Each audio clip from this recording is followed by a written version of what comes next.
అవి దేవుడు విన్నాడో లేదో మనకి తెలియదు. ఎందుకంటే వాటి యొద్ద నుండి మనకి జవాబు రాలేని పరిస్థితిని బట్టి మనకు అనిపిస్తుంది దేవుడు ఏమన్నా మరిచిపోయాడేమో, దేవుడు ఏమన్నా నిశ్శబ్దంగా ఉన్నాడేమో, దేవుడు ఎంత సైలెంట్గా ఉండడానికి గల కారణాలు ఏమన్నా దేవుడు తన నిర్ణయాలను ఏమన్నా మార్చుకున్నాడని.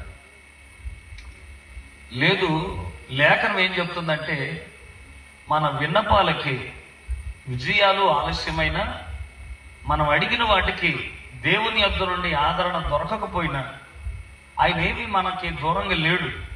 అదే వచనం అంటాడు, ఆయన ఆలస్యము చేస్తున్నాడంట. ఉందా లేదా పదం? ఏం చేస్తున్నాడు చెప్పండి అన్నమాట. ఏం చేయడానికి, ఏం చూపించడానికి అంటే మీ యందు దయ చూపాలని. హల్లెలూయా. మనం ఏం అడిగామో దేవుని దగ్గర అది తప్పక తెలుసుకోవాలి. అడిగింది తెలుసుకోకుండా దేవుడు వెంటనే ఇచ్చేస్తాడు అని అనుకోవడం కూడా కొంచెం దురాశే. ఎందుకంటే దేవుడు ఏదైనా తగిన సమయంలోనే ఇస్తాడు, కానీ అడిగిన వెంటనే ఏది ఎవడు. ఆయన ఇచ్చేది కూడా మంచిదే ఇస్తాడు, కానీ చెడ్డది ఎప్పుడు ఎవడు. ఫలభరితమైనవే తన పిల్లలకి ఇవ్వాలన్న ఆలోచన ఆయన కలిగి ఉన్నాడు సహజంగా. కాఫీ ఎంతసేపట్లో వస్తుంది? పాపం మీరేం కాసుకోరు అనుకుంటారు, అలా చూస్తున్నాను. అవునా? 5 నుండి 10 నిమిషాలు ఈజీగా పడుతుంది. ఎందుకంటే నీళ్లు మరగాలంటే కాసినంత బోర్డు ప్రాసెస్ ఉంటుంది. అవునా కదా? సో ఇదంతా అవ్వాలంటే దరిదాపులో 10-15 నిమిషాలు ఈజీగా పట్టింది. ఎందుకంటే టీ షాప్ ఆల్రెడీ డికాషన్ అంతా రెడీ చేసుకుని ఉంచుతాడు కాబట్టి ఇలాగని ఇస్తాడు, అది వేరే విషయం. కానీ అది ప్రిపేర్ అవ్వడానికి మాత్రం చాలా సమయం పట్టింది. అవునా? ఇప్పుడు కాఫీ వచ్చినంత త్వరగా నాకు పాలు అంటే కాఫీ వచ్చినంత త్వరగా పాలు ఇంకా ముందు వస్తాయి. ఎందుకంటే కాఫీ బాయిల్ అవ్వడానికి టైం పట్టొచ్చేమో, కానీ పాలుకి టైం పట్టదు. ఎందుకంటే అలా పెతకగానే వచ్చేస్తాయి. ఎందుకంటే పాలు త్వరగా వస్తాయి, కానీ కాఫీ అంత త్వరగా రాదు. దేవుడి దగ్గర కూడా మనం అడిగింది పాలా కాఫీ అనేది తెలుసుకోవాలి. దేవుడి దగ్గరకు వచ్చి నాకు పెరుగు కావాలన్నాం అనుకో, దేవుడు ఏమంటారు తెలిసే, వాళ్ళు రావద్దు రేపు రా అంటాడు. ఎందుకు? అది తోడుకోవడానికి. అదేంటి నువ్వు అబ్రక తప్పర అవకే భద్ర అన్నట్టు ఇచ్చేస్తావు కదా అంటే అది కుదరదు. దేవుడు అలాగివ్వడు. అలాగిచ్చేస్తే ఆయన విలువ నీకు నాకు ఎప్పటికీ తెలీదు. ఇప్పుడు పిల్లలు అడుగుతున్నారు కదని తల్లిదండ్రులు అన్ని చేస్తే నీ విలువ ఏం అర్థం అవుతుంది దానికి? చెప్పండి, అర్థం అవుతుందా? అర్థం కాదు. ఇప్పుడు ఆ చైర్లో కూర్చున్నవాడు ఉన్నాడు, అడిగి మామూలు ఒక 7-8 సంవత్సరాలు ఉంటాయేమో, అంతేనా? ఇప్పుడు నాకు రాయల్ ఎన్ఫీల్డ్ బైక్ కావాలన్నాం అనుకో, గారాపం చేసి ఇచ్చేస్తాం వాడికి. ఏమో వాడు అడిగింది ఏంటి? Royal Enfield. అసలు వాడు సైకిల్ హ్యాండిల్ చేయలేడు, వాడు రాయల్ ఎన్ఫీల్డ్ ఎలాగ మెయింటైన్ చేయగలుగుతాడు? అవునా కదా? అది మీద పడితే ఏంటి ఆడి పరిస్థితి? ఒకవేళ సెల్ఫ్ ఆగిపోయింది, కిక్కు తొక్కాలి, కిక్కు తొక్కితే ఆడు దాంతో పాటు ఎగురుతాడు బైక్. ఎందుకంటే దాన్ని హ్యాండిల్ చేసే సామర్థ్యం బలం వాడి దగ్గర. దేవుడు కూడా ఎప్పుడిస్తాడు తెలుసా? నువ్వు దాన్ని పోగొట్టుకోవు అన్న సంగతి తెలిసిన రోజు దేవుడు నీకు ఇవ్వగలుగుతాడు. హల్లెలూయా. అందుకని ఆయన ఆలస్యం ఎందుకు చేస్తాడంటే తన దయ చూపించడం కొరకే. ఆయన దయలు, ఆయన కనికరాలు, ఆయన న్యాయములు, ఆయన కొరకు ఏ మనుషుడైతే ఏ ప్రాణం అయితే కనిపెట్టుకుంటుందో వారికి తప్పక ఆయన దయచేవాడని లేఖనం చెప్తుంది. 3 పదాలు ఉన్నాయి అక్కడ. ఆయన దయ, ఆయన కనికరము, ఆయన న్యాయాలు. ఎవరికవి? ఆయన కొరకు కనిపెట్టుకున్నవాడు. మనుషుల మీద ఆధారపడినోడికి అవి దొరకవు. వ్యవస్థల వైపు చూసినోడికి అవి లభ్యమవు. ఎవడో ఒకడు ఏదో ఒకటి చేస్తాడు అని మనుషుల వైపు చూసి వారి మీద దృష్టి నిలిపి వారి చుట్టూ కాళ్ళు అరిగేలాగా తిరిగితే ఫలితం వస్తుందో లేదో నాకు తెలియదు, కానీ ఆయన వైపు చూసిన నేత్రాలకి, ఆయన ఎద మీద వాలిన జీవితాలకి ఖచ్చితంగా ఆయన న్యాయము చేయవాడే. అన్యాయమైన పరిస్థితులు ఆయన విడిచిపెట్టేవాడు మాత్రం. అందుకనే ఈ వచనములు ఎంత చక్కని దేవుని అంతరంగం దాగిబడి ఉందో. అయితే ఇందులో నేను ఒక విషయం నేను మాట్లాడదాం అనుకుంటున్నాను. అది 18వ వచనంలో 2వ లైన్లో ఉందన్నమాట. మీ యందు లేదా మిమ్మల్ని కరుణింపవలెనని ఆయన నిలువబడి ఉన్నాడు. చెప్పండి, ఆయన ఏమై ఉన్నాడంట? ఈ రాత్రి నేను చెప్పే ప్రసంగం పేరేంటంటే నిలబడే దేవుడు. చెప్పండి, ఏ దేవుడు? వెనకాల ఉన్నవాడు సార్ నిలబడే దేవుడు. నిలబడి ఉండే దేవుడు అన్నానని కదలకుండా ఉంటాడు అనుకోమాకండి. ఆయన ఏ సహాయం చేయకుండా ఉంటాడు అని దాని అర్థం కూడా కాదు. ఆయన కదలికలు మెదలికలు లేనివాడు కూడా కాదు. ఆయన నిలవబడి ఉండే దేవుడు అని చెప్పడానికి రాత్రి మీకు ఆ పదం అర్థం అవడానికి ఒక విషయం నేను మీతో మాట్లాడాలి. భర్తను కోల్పోయిన ఒక ఇల్లాలు,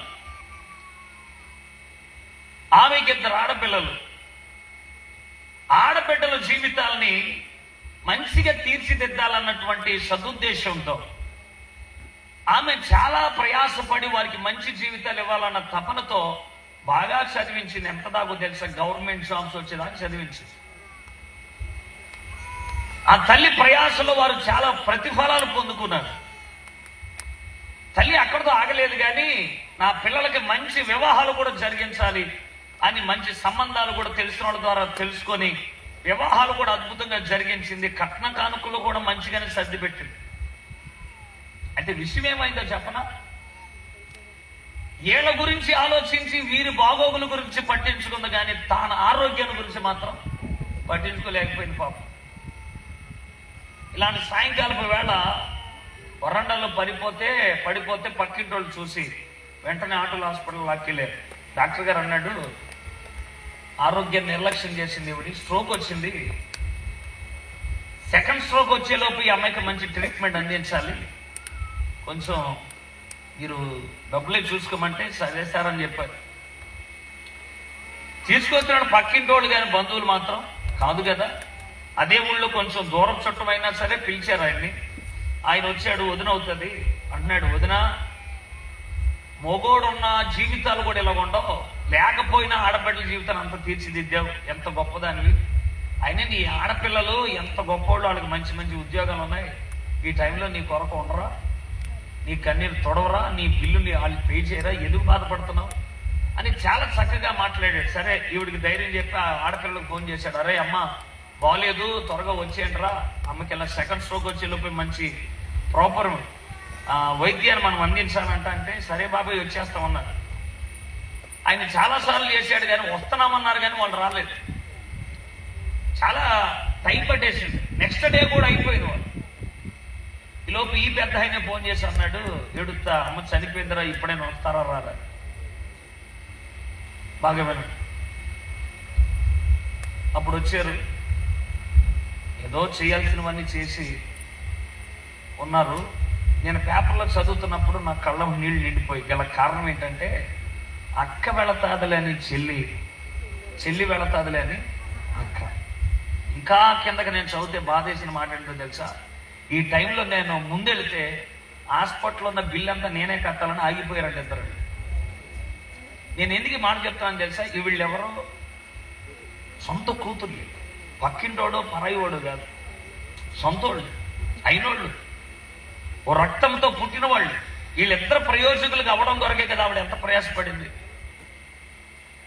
ఈ టైంలో నిలబడి అమ్మ పక్షంగా నిలవబడి ఎన్నో గొప్ప కార్యాలు చేయాల్సిన వాళ్ళు అమ్మకి ధైర్యం చెప్పి, మేము ఉన్నాం కదమ్మా, మేము చిన్నప్పటి నుంచి మమ్మల్ని ఎంతో సాగి పెంచావు, ఈ టైంలో నీ అవసరతలు చాలా ఎక్కువ, మేము ఉన్నాం కదా నీ ధైర్యపరచాల్సిన ఆడపిల్లలు అమ్మ నుండి దూరం అయిపోయి వస్తే బిల్లు మేము పే చేయాలని ఆగిపోయావు. నేను ఎందుకు ఈ మాట విషయం చెప్తున్నానంటే, ప్రపంచం ఇలాగే ఉంది, స్వార్థంగా. మనుషులందరూ ఇలాగే ఉన్నారు. మన కడుపున పుట్టినోళ్ళు కూడా నమ్మడానికి వీలు లేని పరిస్థితులు అయిపోయి, ఎవడో మనోడే నిలబడకపోతే పక్కోడు ఎలా నిలబడతాడు చెప్పండి? నీ పక్షంగా నేనున్నానని నీ సొంతోడే నిలబడకపోతే అయినోడు కానోడు వచ్చి నిలబడతాడా? ఎవడు రాడు. నేను ఎందుకు ఈ మాట అంతా చెప్తున్నానో చెప్పనా? ఈ స్వార్థపూరితమైన ప్రపంచంలో నీ కొరకు వచ్చేవాడెవడో, నిలబడేవాడెవడో, నిలబడనివాడెవడో నాకు తెలియదు, కానీ ప్రపంచం అంతా నీ పక్షంగా నిలబడడానికి ఇష్టపడకపోయినా సరే, ఈ రాత్రి నేను ఒక మాట చెప్తున్నాను, నా ప్రభు మాత్రం నీ కొరకు నిలబడతానని మాట చెప్తున్నాడు ఆయన. హల్లెలూయా. ఆయన మాత్రం ఇచ్చిన ఒక మాట ఏంటో తెలుసా? నేనున్నాను నీ కొరకు, నీ పక్షంగా నేను నిలబడతాను, నీ కన్నీరును నేను తుడుస్తాను, నీకు న్యాయం ఇవ్వడానికి, నీకు దయ చూపించడం కొరకు నా కనికరములని నీ కొరకే అని ఆయన చెప్తున్నప్పుడు ఎంతమంది నమ్ముతున్నారో నిశ్చయముగా వారిని నా ప్రభు ధన్యులుగా మార్చునుగాక. హల్లెలూయా. విశ్వసించిన వాళ్ళు చప్పట్లు కొడుతూ ప్రభుని స్తుతించారు. ఆమేన్. హల్లెలూయా. ఆయన తప్పక న్యాయము తీర్చు దేవుడు. మనుషులు నిలబడినా నిలబడకపోయినా ఈయన నీ కొరకు నిలవబడు దేవుడై ఉన్నాడు. ఎవరో వస్తారు రారు అన్న దిగులొద్దు నీకు. ఈ రాత్రి నీకు అదే చెప్తున్నాను. ఆయన నిలవబడితే తప్పక మనుషుల వల్ల కానిది ఆయన వల్ల తప్పక న్యాయం జరుగుతుంది నీకు. ఎంతకాలం అలసిపోయేవేమో, ఒకవేళ కృంగిపోయేవేమో, ప్రయత్నాలు చేసి ఆగిపోయేవేమో, విసుగొచ్చేసిందేమో, ఇక నీ ఈ పరిస్థితులన్నీ కాలానికి వదిలేసేవేమో, ఇంకా మూయబడిన తలుపుల దగ్గర నిలవబడి ఎప్పుడు తెరవబడతాయా అని ఎదురు చూస్తున్నావేమో. కానీ రాత్రి ఒకే ఒక మాట చెప్తున్నాను, మూయబడిన తలుపులు యువతలను చూస్తున్నావు, కానీ అటువైపు తొంగి చూడగలిగిన మనసు నీకుంటే తాళపు చెవులను పట్టుకున్న ప్రభు సిద్ధంగానే ఉన్నాడు. ఆయన నిలవబడతాడే గాని దూరంగా మాత్రం లేడు. నేను అది రాత్రి మీతో చెప్పడానికి ఇష్టపడుతున్నాను.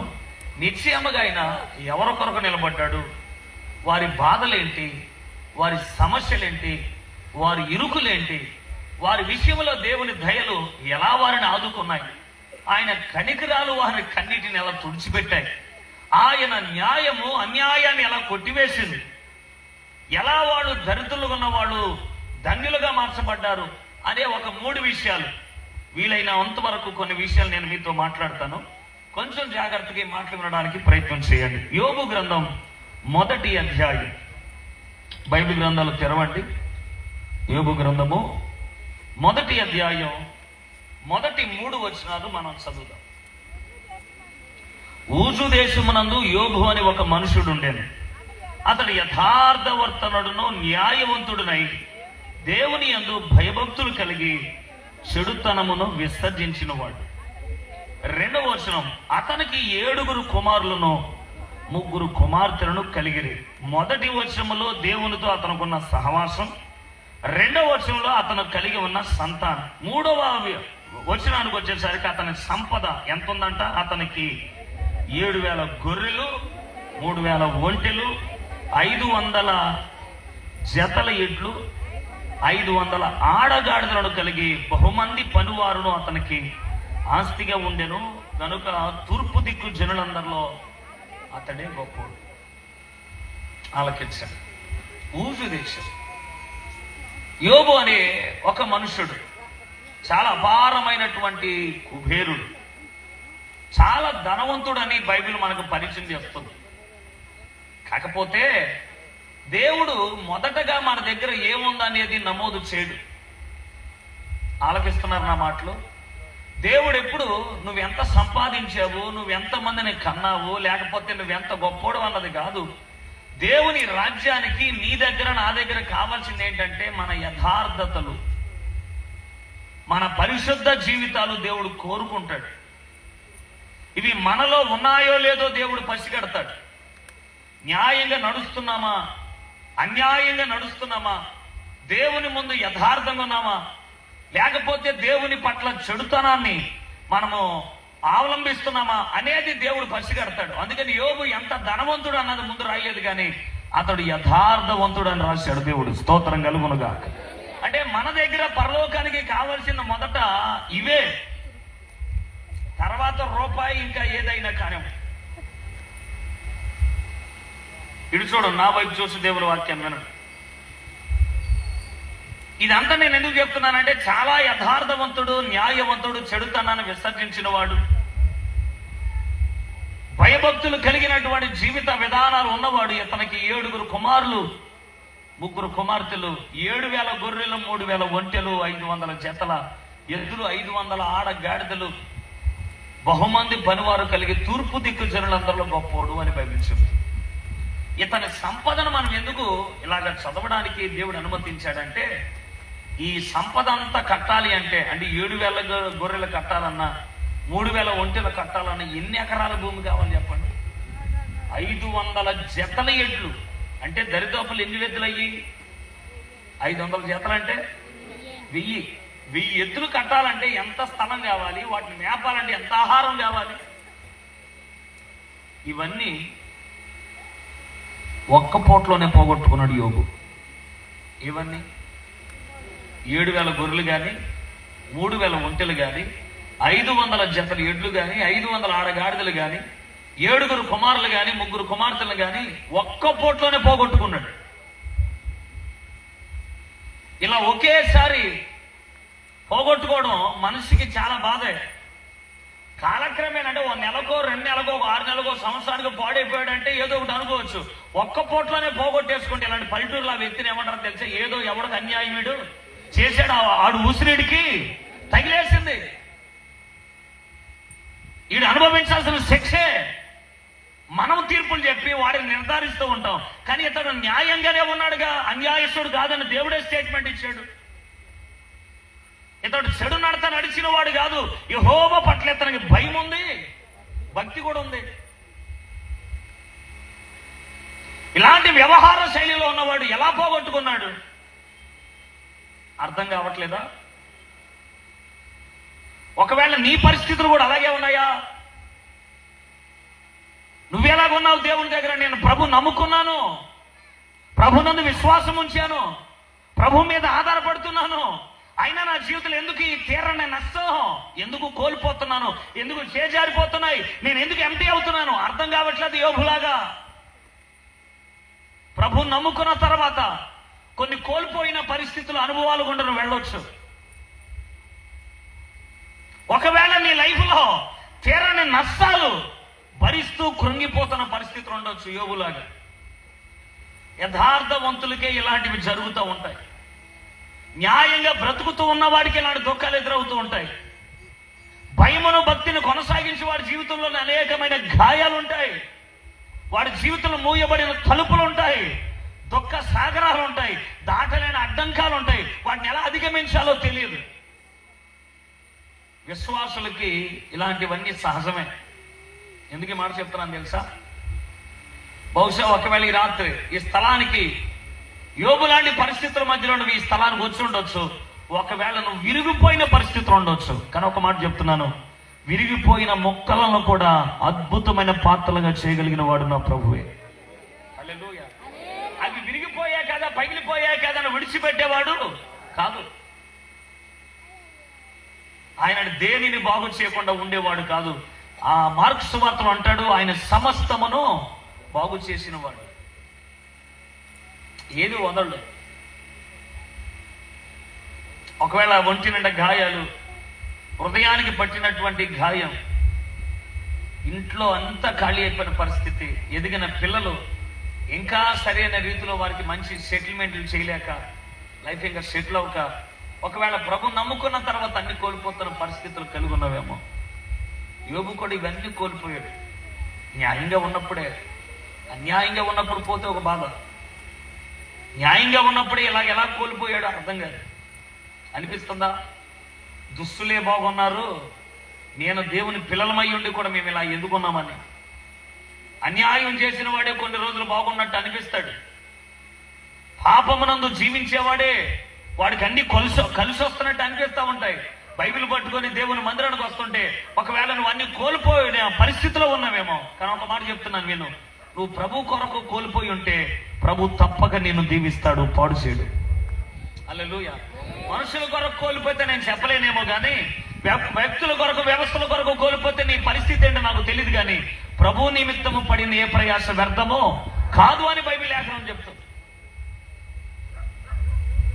యోబు ఇవన్నీ పోగొట్టుకున్నాడు. ఒకసారి ఆలోచించండి ఈ మాటలు. గొర్రెలు మేపే దగ్గర నుండి, ఒంటెలు మేపే దగ్గర నుండి, ఎడ్లను మేపే దగ్గర నుండి, గాడిదలు మేపేవాడి దగ్గర నుండి పనివాడు పరిగెత్తుకొని వస్తుంటే అక్కడ నుండి ఒక వ్యక్తి గబ పరిగెత్తుకొని వస్తున్నాడు అంటే మనకేమర్థం అవుతుంది? ఏదో అక్కడ ఏమైందిరా అంటే, ఏం లేదు సార్, 7,000 గొర్రెలు పట్టుకెళ్ళిపోయాడు. ఆడు ఎవడో వచ్చి, ఎవడరా అనేలోపు ఇంకొకడు ఒంటెల దగ్గర నుండి వస్తున్నాడు. ఎరా నువ్వేంట్రా కంగారు వస్తున్నావు అంటే, ఒంటెలన్నింటినీ శత్రుడు వచ్చి పట్టుకెళ్ళిపోయారు సార్. ఎద్దులు పట్టుకెళ్ళిపోయారు, గాడిదలు పట్టుకెళ్ళిపోయారు. ఇవన్నీ కబుర్లు వెంటుంటే ఇంకొకడు ఎక్కడి నుంచి వస్తున్నాడు తెలుసా? తన పిల్లలు ఉన్న ఇంటి దగ్గర నుండి పరిగెత్తుకొని వస్తున్నాడు. గుండె ఎలా ఉంటుంది? మాట్లాడండి సార్. ఏమైందంటే గాలి వచ్చి గోడ విరిగి పడిపోయి ఈ 10 మంది పిల్లలు చచ్చిపోయారు. అతని మెంటల్ కండిషన్ ఒకసారి అబ్జర్వేషన్ చేయండి. ఒక వ్యక్తి చనిపోతే ఊరందరికీ దుఃఖం ఉంటుంది, ఉంటుందా ఉండదా? సిటీ సంగతి మనం వదిలేదు. ఇలాంటి పల్లెటూరులో ఒక కుటుంబంలో ఒక శవం ఉంటే ఆ గ్రామం బాధపడుతుంది, అయ్యో చనిపోయాడు అంటారు పిల్లోడు. అలాంటిది ఒకే ఇంట్లో 10 మందిని కన్నా ఆ ఇల్లాల పరిస్థితి ఏంటి, ఆ 10 మంది పిల్లలు పోగొట్టుకున్న తండ్రి పరిస్థితి ఏంటి? ఎన్ని ఆశలతో కనుక్కొని ఉంటారు. పిల్లలు పోయినప్పుడు వాళ్ళ మానసికమైన పరిస్థితి ఎట్లా ఉందంటారు? ఇన్ని కోల్పోయినప్పుడు యోబు భార్య వచ్చి ఏమంది? నువ్వు దేవుణ్ణి దూషించి మరణంతో. ఆ మాట అంటావు న్యాయం అంటారా అన్యాయం అంటారా? అన్యాయమేనా? నాకు న్యాయం అనిపించిందే. అంటే ఆమె అవిశ్వాసంగా మాట్లాడిందనా, అపనమ్మకంతో మాట్లాడిందనా? ఆ స్థానంలో ఉంటే ఆవిడేంటి, నువ్వు నేను కూడా అలాగే మాట్లాడుతాను. నిజమే. ఎందుకు ఆ మాటల్లో చెప్పనా? ఏ ఇళ్ళకైనా రూపాయి లేకపోయినా పర్వాలేదు, కానీ భర్త మాత్రం ఆరోగ్యకరంగా ఉండాలి. అవునా కదా? ఎందుకంటే ఆ ఇంటికి యజమానుడు బాగుంటే ఇల్లంతా బాగుంటది. ఏదో ఒక రోజు మరలా తిరిగి కోలుకోవచ్చు. కానీ తలోడే మనసు మీదకే పడిపోయి ఉంటే ఎలాగ బాగుపడతాయి?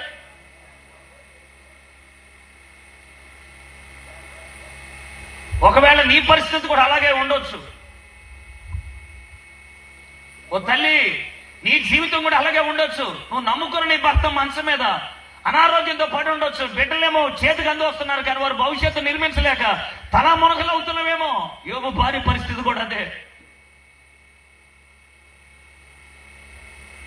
యోబు ఒంటి నిండా కురుపులు వచ్చేసినాయి, శరీరం అంతా అనారోగ్యంతో ఉంది. ఇన్ని పోయిన తర్వాత ఇతడు ఉంటాడో లేదో కూడా ఈవిడికి తెలియదు. అందుకని ఆమె ఏమంటుందో తెలుసా? నువ్వు మాత్రం ఉండి ఏం ప్రయోజనం? తన భర్త బాధ చూడలేక ఓ మాట అడగనా?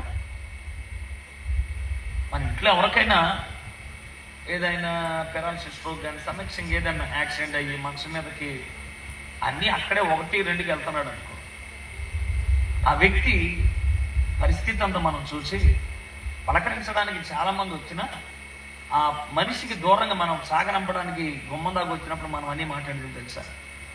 దేవుడికి కూడా జాలి లేదు, త్వరగా తీసుకెళ్ళిపోతే అన్నామా లేదు? మాట్లాడండి. మరి యోబు భార్య అన్యాయంగా నేను ఎలాగండి మనం అనలేదా? ఎందుకు అన్న మాట? ఆ మనిషి అంటే మనకు కోపం ఉందా? ఆ మనిషి అంటే మనకు నచ్చక కాదు. ఆ మనిషి పడే బాధ మనం సాకేంత ఓపిక మనం ఉన్నా సరే ఆ వ్యక్తి యాతన మనం చూడలేకపోతున్నాం. తన భర్త ఒంటి మీద ఉన్న గాయాలన్నీ చూస్తుంది. యథార్థపరుడికి ఇలాగ ఎందుకు జరిగింది, న్యాయంగా బ్రతుకునోడికి ఇలాగ ఎందుకు జరిగింది, తన భర్త ఎంత నీతిపరుడానికి తెలుసు. అందుకే ఏమంటుందో తెలుసా? నువ్వు మాత్రం ఉండి ఏం ప్రయోజనం? ఏమో తర్వాత ఆమె నిర్ణయం ఏంటో మనకు తెలియదు. కానీ ఇలాంటి పరిస్థితిలో వారి హృదయాల నుండి వచ్చిన మాటలు ఎంత గొప్పవి. కృంగి తీసే మాటలు వినబడుతున్నప్పుడు, ఇక చాలిద్దామన్న మాటలు వారి జీవితాలకు వినబడుతున్నప్పుడు వారి నోట్ల నుండి రావాల్సిన మాటలేంటి? ప్రజలు నేను మరింత గాయపరుస్తున్నప్పుడు, మనుషులు ఇంకా కృంగదీస్తున్నప్పుడు, ఇప్పటికే సగం చచ్చున్నావు ఇంకా నింద వేసి నేను చంపడానికి ప్రయత్నం చేస్తున్నప్పుడు నీ నోటంలో వచ్చే మాటలు ఎలాగున్నాయి? శాపనార్థాలు పెడుతున్నావా? ఎదుటోడి కీడును ఆశిస్తున్నావా? లేదు లేదు, అలా మాట్లాడుకో. యోబు ఏమన్నాడు తెలుసా? ఎందుకే మూర్ఖురాలు మాట్లాడినట్టు మాట్లాడుతున్నావు? ఒకప్పుడు మేలు అనుభవించిన మనం కీడు అనుభవించుట తగదా? ఎప్పుడు అంతఃపురంలోనే ఉండాలా? అప్పుడప్పుడు ఇలాగ అయితే ఏమైంది? ఎప్పుడు రోజు బిర్యానీ రుచికరమైన ఆహారాలు తింటే అలా పచ్చడి మెతులు కూడా ఎత్తాడే దేవుడు. ఇలాగ ఎందుకు మాట్లాడుతున్నావు? అయినా నేను దిగంబరిగా వచ్చానే, పోయేటప్పుడు కూడా దిగంబరిగానే. దాని అర్థం ఏంటంటే, పుట్టినప్పుడు ఏమన్నా నువ్వు ఉన్నావా నాతో? పుట్టినప్పుడు ఏమన్నా పిల్లలు ఉన్నారా? ఈ ఆస్తి పాస్తులు ఉన్నాయా? ఏమి లేకుండానే రిక్తుడిగా వచ్చే నీ ప్రపంచంలోనికి రిక్తుడిగా పోవడం న్యాయమే కదా? మధ్యలో నువ్వు వచ్చే, పిల్లలు వచ్చారు, సంపద వచ్చింది, మధ్యలో వచ్చిన మధ్యలోనే పోతాయి. యెహోవా ఇచ్చెను, యెహోవాయే తీసుకొనెను, ఆయనకే సమస్త ఘనత మహిమ ప్రభావములు చెల్లునుగాక. యథార్థవంతులు, న్యాయంగా బ్రతికేవాడు అన్యాయము దగ్గర కూడా నోరు మెదపడు, తెలుసా? నిజమైన విశ్వాసి, ఆరోగ్యకరమైనటువంటి భక్తుడు తన అసహనాన్ని, తన అవిశ్వాసాన్ని ఎక్కడ బయట పెట్టడు. విశ్వాస యొక్క నిజ జీవితం ఎక్కడ బయటపడుతుంది? శ్రమ దగ్గర, శోధన దగ్గర, ఇరుకు దగ్గర. కరువులో నీ మనసు ఏం మాట్లాడుతుంది? ఏ చిల్లుగవ చేతిలో లేనప్పుడు నీ నోటప్పుడు వచ్చే మాట్లాడే పరలోకం పసిగట్టింది. ఇంటి నిండా దుఃఖం ఉన్నప్పుడు, సమస్యల నిండా, ఒంటి నిండా సమస్యలు ఉన్నప్పుడు, ఇంట్లో నెమ్మది దొరకక విసుగు చెందిపోతున్న మనుషుల మధ్యలో నువ్వు ఎలాగా నిలబడతావో, ఎలా మాట్లాడతావో పరలోకం తొంగిచొస్తుంది అన్న సంగతి పసిగట్టుకో. ఇక్కడే దొరికేతావు అపవాదికి. ఉంటాయి బాధలు, ఉంటాయి కష్టం ఉంటుంది, శ్రమ ఉంటుంది, కన్నీరు ఉంటుంది, విలువేతలు ఉంటాయి, విడవబడడం ఉంటుంది, అపనమ్మకాలు ఉంటాయి, నమ్మక ద్రోహాలు ఉంటాయి, గాయం చేసే శత్రువులు ఉంటారు. సార్, ప్రపంచం నిండా ఉన్నది వాళ్లే. అలాగని అసహనంతో, అవిశ్వాసంతో మాట్లాడితే ఎట్ట? చీటికి మాటికి ఫిర్యాదులు చేయడంలో పిహెచ్డీలు చేసే మనం, అంతేనా? దేవుడు నాకు అన్యాయం చేసేస్తున్నాడు. ఎక్కడ చేశాడు? ఏమనంటే, ఇలాంటి క్రూరమైన మనుషుల దగ్గర నేను ఎలా బ్రతికేది? నయవంచన చేసే మనుషుల దగ్గర, నమ్మక ద్రోహం చేసే వ్యక్తుల దగ్గర ఎలా బ్రతికేది? ఓ మాట మిమ్మల్ని అడుగుతాను, అడవి నిండా ఉండేవేంటిది? ఏంటమ్మా? ఏదో ఉందా ఆవిడ వినపడలే. చెట్లు ఉన్నాయా? అమ్మ బాబోయ్, అవును, నిజంగా అడవి నిండా క్రూరమైన జంతువులు ఉంటాయి, దట్టమైన అడవులతో కప్పబడిన చెట్లు ఉంటాయి, అవునా కదా? ఎటు చూసినా భారీ దేహాలతో ఉన్న జంతువులే, సింహం, పులి, ఎలుగుబంటి కదా. ఇవన్నీ ఏంటి? పెద్ద పెద్ద ఏనుగులు, క్రూరమైన జంతువులు ఇవన్నీ. ఓ మాట మీతో చెప్పాలి, ఎంత క్రూరమైన జంతువులు ఉన్నాయే, వాటి మధ్యలో చిన్న చిన్న కుందేళ్ళు ఎలా బతుకుతున్నాయి? ఇప్పుడైనా దేవుడి మీద తిరుగుబాటు చేస్తాం చూసావు నువ్వు? ఎంత పెద్ద పెద్ద పంజాలు కలిగి ఉన్నావు, సింహాల ముందు మమ్మల్ని ఎందుకు ఉంచావు? వీటి ముందు మా జీవితాలు ఏమైపోవాలి? నువ్వు నేను అడిగినట్టు అవి ఎప్పుడు అడగలా. ఆకలి వేస్తుందని ఈడి కొంపకొత్తీడు మమ్మల్ని తోలేసేవాడేడు, మా కడుపుని ఎలా నింపుతావు?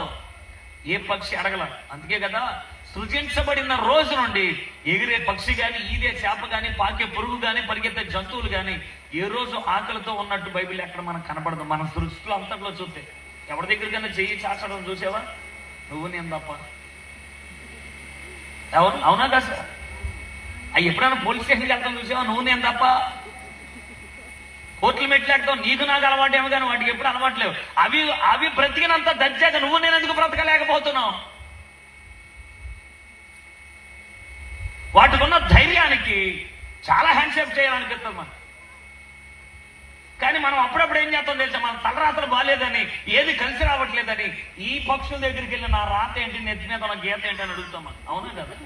చెప్పండి,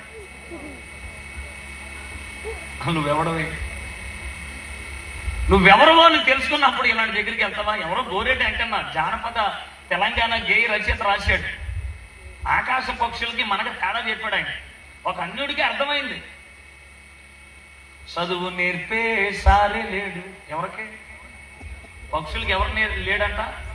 చదువు నేర్పిన సార్ ఎవరు లేడంట. బోధ నేర్పిన గురువు లేడు, రోగమొత్తే మందు లేదు, ఉనుకు పుడితే ఉనికి లేదు, అన్ని ఉన్నాయన్న నరుడు ఆశలోభం వెంటాడంగా, ఏమి లేని పెట్ట సెంతకు చేరి జాతక మడుగుతుండు. అక్కడే సత్యం.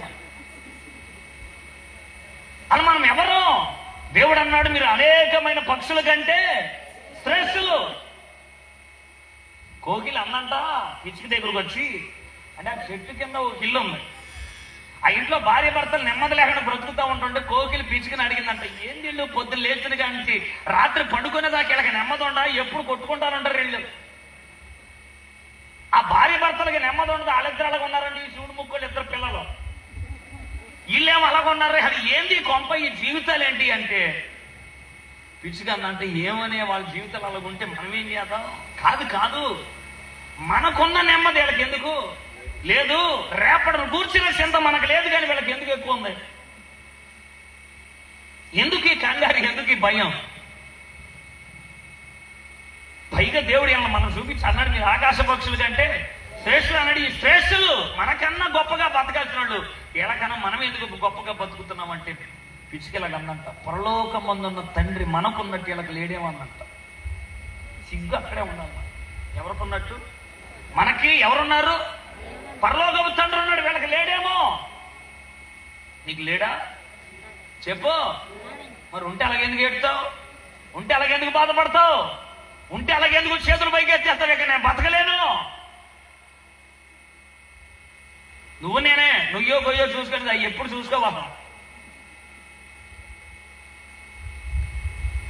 సింహపు పిల్లలైన కొదువ కలిగి ఆకలి గొనినా నీ పిల్లలు ఆకలితో అలమటింతురా నీవున్నంత వరకు.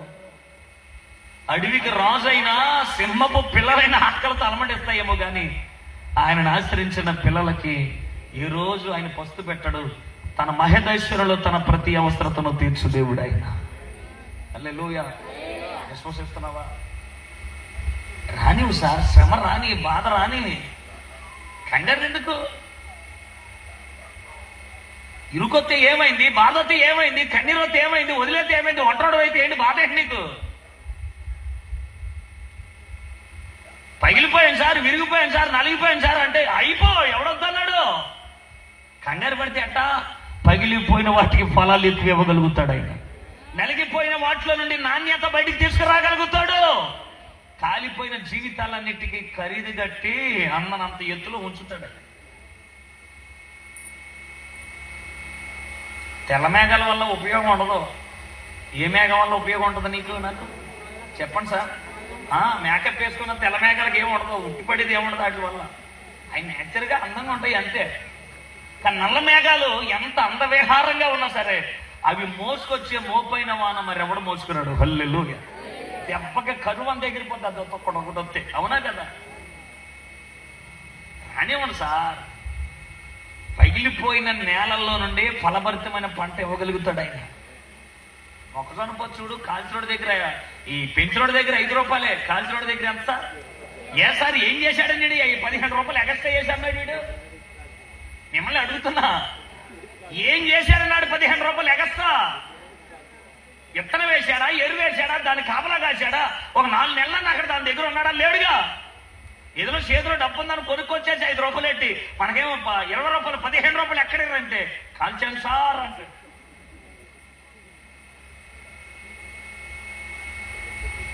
ఆడు కాల్చకపోతే పచ్చిది ఎవడో తినడం. 5 రూపాయలకే వస్తుంది కాదని ఎవడు కొనుక్కుంటాడు? ఎవడు కొనుక్కోడు. 20 అయినా 30 అయినా కొనుక్కుంటాం. ఎందుకో తెలుసా? కాలిన తర్వాత ఆ జీవకు దొరికిన సుఖం ఉంటుంది చూసుకోవా దానికి. నేను కూడా అదే చెప్తున్నా. నువ్వు కాల్చబడుతున్నావేమో, అలసిపోయేవేమో, ఇప్పటికీ గాయం తగ్గదని బాధపడుతున్నావేమో, ఇక నా జీవితంలో ఎటువంటి కార్యం జరగదని విసిగిపోయావేమో. కానీ ఈ రాత్రి నీ నోటంలో రావాల్సిన ఒక మాట ఏంటో తెలుసా? నాకు ఒక ఆయన ఉన్నాడు. స్తోత్రం కలుగునుగా. యోబు ఇలాంటి పరిస్థితుల్లో భక్తుడి దగ్గరికి ఎవరు రాలేదంట, ఏడ్చాడు. 19వ అధ్యాయం 2 ఒకసారి. యోబు గ్రంథము 19వ అధ్యాయం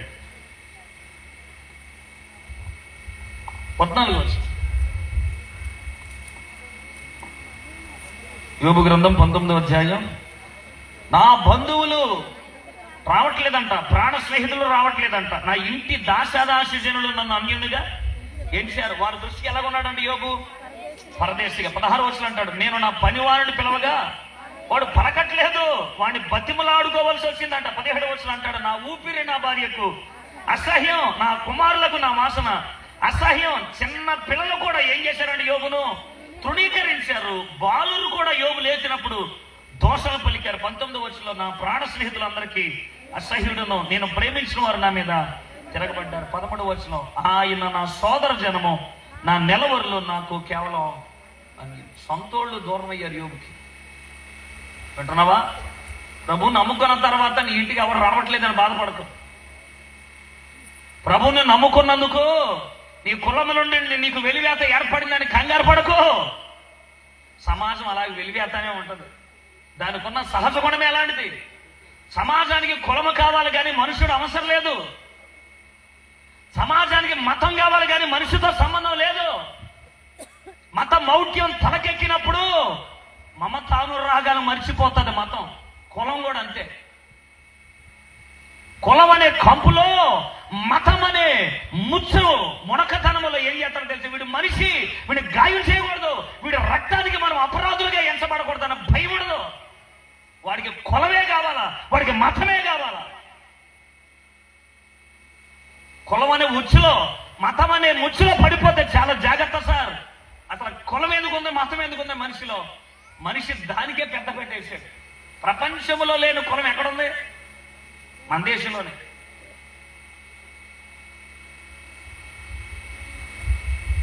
కులాన్ని ఎక్కువగా ఎంచుకోమాకు సార్. ఎందుకు మాట చెప్తున్నా తెలుసా? నిన్ను కొడితే పాలు, నన్ను కొడితే రక్తం ఏం రాదు. చెప్పండి ఏమవుతుంది? ఆడెవడో అన్నాడు, మన కులపు రక్తం ఎవరికి పడితే ఆడికి ఇమ్మాకండి, మన డాక్టర్ దగ్గరికి వెళ్తే క్రమంగా నడుస్తుంది అన్నాడు మన రక్తం అన్నాడు. ఎవడు రక్తమైనా క్రమంగానే వెళ్తాము.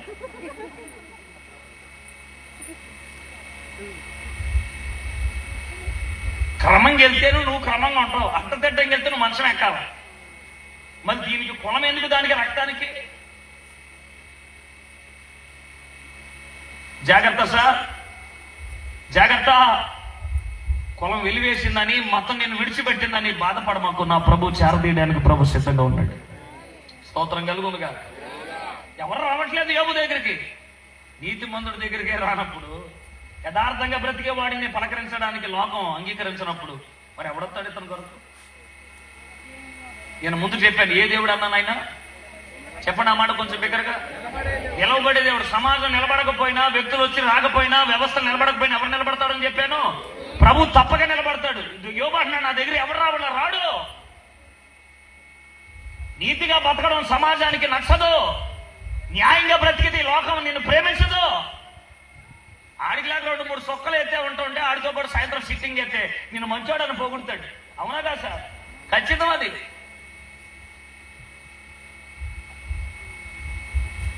ఏదో మునుపు సోదేశమేమో, ఇప్పుడు బైబిల్ పట్టుకున్నాక ప్రార్థన చేద్దా, ఓ భక్తి కుర్రాలు తయారైందిరా అని అన్నారేమో. అన్నీ రోడ్డు ఎవడ శేష ఇచ్చుకొని నడుచుకుంటూ వెళ్తే తాగితే రోడ్డు ఎవడు పడిపోతే ఎవడు పట్టించుకోండి. నేను అదే వైట్ బట్టలు వేసుకొని బైబిల్ ఇచ్చుకొని వస్తే మాత్రం కిటికీల నుంచి మరి చూస్తాడు. ఎందుకు? నీతి అంటే వాళ్ళకి భయం.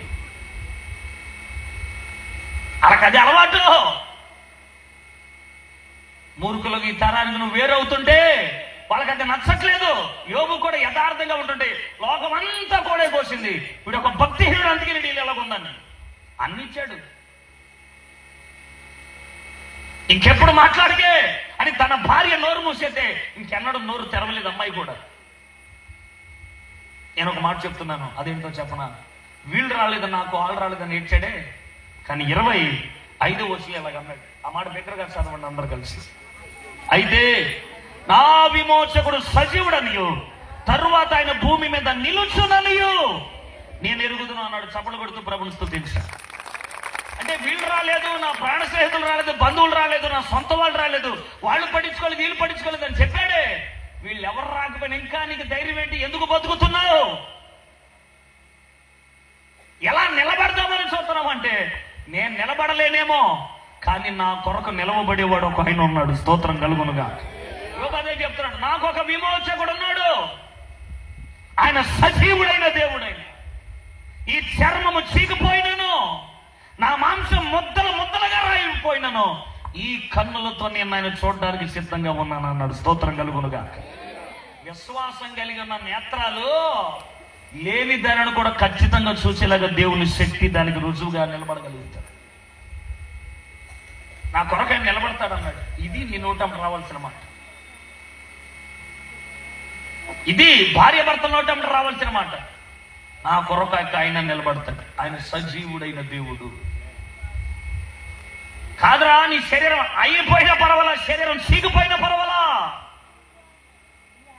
నేను ఆయనను కనులారు చూసే రోజు ఒక రోజు ఉంది. హల్లెలూయా. నిలబడతాడా చెప్పండి? యోబు కొరకు దేవుడు నిలబడ్డాడు, వదిలేశాడు? చెప్పండి సార్. వెనకాల ఉన్నవాడు నిలబడ్డాడు. ఎలా నిలబడ్డాడు? నిలబడితే కథ ఎలా మారిందో ఒకసారి చూద్దామండి. 42వ అధ్యాయం 12వ వచనం, యోబు గ్రంథము 42వ అధ్యాయం 12వ వచనం ఒకసారి చదవండి. యెహోవా యోబును మొదట ఆశీర్వదించినంత కంటే మరి అధికముగా ఆశీర్వదించెను. అతనికి ఎన్ని గొర్రెలు? చెప్పాలి అన్న. నీ పేరేంటన్నా? ఎలీషా అన్న 1వ అధ్యాయం 3వ వచనం చదువుతాడు అన్న. ప్రేమేమో 42వ అధ్యాయం 12వ వచనం చదవండి. దేవుడు ఎన్ని ఇచ్చాడన్న? ముందు అతనికి ఎన్ని ఉన్నాయి? 7,000 గొర్రెలు ఉన్నాయి. ఇప్పుడు ప్రేమ చదువుతాడు. ఎన్ని ఇచ్చాడు దేవుడు అతనికి? 14,000 గొర్రెలు ఇచ్చాడు. ముందు ఎన్ని ఉన్నాయి అతనికి? 7. ఆ తర్వాత వచ్చింది ఎంత అన్న? ఒంట్లు ఎన్ని? 3,000. నువ్వు చదవాల్సింది ఇప్పుడు ఎంత? 6,000 ఒంటెలు ఇచ్చాడు. చెప్పండి, ఎన్ని వేలు ఇచ్చాడు? ఆ తర్వాత 500 జతలు ఎట్లుండేవి? ఇప్పుడు ఎన్ని జతలు ఇచ్చాడు ఆయన? 1000 జతలు ఇచ్చాడు. ఇప్పుడు ముందు 500 గాడిదలే, ఇప్పుడు ఎన్ని గాడిదలు? 1000 గాడిదలు. ఇప్పుడు నేను అడిగే క్వశ్చన్ ఏంటంటే, ఇటు 7కి 14, 3కి 6, 5కి 1000 ఇవన్నీ చెప్పాల్సి వస్తే 14,000 గొర్రెలు మారాలంటే 7,000 గొర్రెలు ఉండాలా లేదు సార్? మాట్లాడండి. 7,000 ఉంటేనే అవి పిల్లలు పెట్టే అందుకే 14,000 అని చెప్పొచ్చు. అసలు 7,000 కూడా లేవుగా యోబు దగ్గర. ఉన్నాయా? ఏమైపోయింది? పోయినాయి కదా. 0 నుండి దేవుడు ఎలాగిచ్చాడు తనకి? 14,000 ఇచ్చాడు. నేను ఇప్పుడు చెప్పే మాట ఏంటంటే, అయ్యో మా తమ్ముడు రోడ్డు మీద పడిపోయాడు, ఒకప్పుడు బాగా బతుకున్నాడు, ఇలాగ అయిపోయాడు ఏంటని ఏ అన్నయ్య అన్న జాలి తెలిసి ఇచ్చాడంటారు సార్? ఇన్ని చెప్పండి సార్. ఎవరా? అయ్యో నా అల్లుడు బజార్ని పడిపోయాడు, నా కూతురు తలెత్తుకోలేకపోతున్నాను, ఏం మాంగారన్న ముందుకొచ్చాడా? మానవ హస్తాలు మూయబడిన వేళ దేవుని హస్తం అతనికి ఇచ్చిన ఆశీర్వాదాలు 2 అంతలు. నమ్మినోళ్ళు స్తోత్రం చెప్పండి. ఎన్నంతలు? 2 అంతలు. దేవుడు నిలబడితే కథ ఎలా ఉంటుంది? ఆయన నీ పక్షంగా మారిన రోజు శత్రువుల నోళ్లు మూయబడతాయి, మూయబడిన ద్వారాలు తెరవబడతాయి, పేదరికం తొలగిపోతుంది, కొరతంతా ఆయన కృపలో తీర్చబడుతుంది. ఆయన చేతులు న్యాయమైన చేతులు. హల్లెలూయా. దాటి వెళ్ళిపోయే దేవుడు మాత్రం కాదు.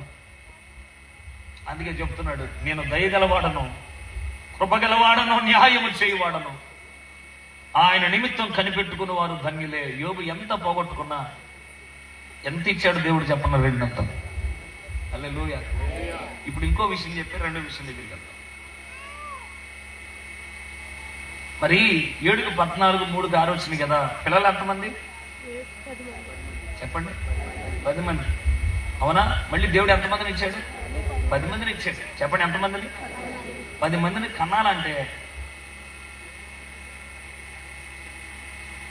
విన్నారా? ఎందుకు మాట చెప్తాను తెలుసా? ఇలా మాట్లాడికే నోరు ముయ్యవే అన్న రోజు ఆవిడ నోరు మూసిందే. ఇంకెక్కడన్నా నోరు తెరిచినట్టు కనబడింది యోబు గ్రంథంలో? లేదు. అందుకనే గుణవతి అయిన భార్య దొరుకుట అరుదం. నిజం. స్త్రీలారా, జ్ఞానం కలిగి మీ కుటుంబాలు కట్టుబడి తెచ్చుకోవాలి. వస్తాయి ఇంట్లో కొన్నిసార్లు కన్నీళ్ళు ఉంటాయి, నష్టం ఉంటుంది.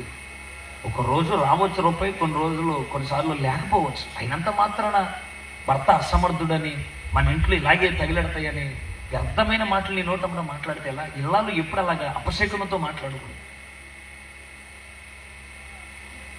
బైబిల్ అదే చెప్తుంది. జ్ఞానవంతురాలు ఇల్లు కట్టుకుంటుందేమో కానీ 3 రాళ్ళు తమ ఇల్లు ఏం చేద్దంట? ఉడపిరి తీసుకుంటాం. నోరు మూయ అన్నప్పుడు నోరు మూసేసింది, ఇంకెత్తలా. ఆగమన్నప్పుడు ఆగాలంతే. కొంతమందిని చూస్తూ ఉంటాం, ఇంట్లో ఉండాల్సిన నేను ఇదిలోకి తెస్తుంటారు. మరి ఆయన ఏమన్నా నాకు అర్థం కాదు. ఎవడింట్లో లేవు సార్ వాళ్ళు చెప్ప.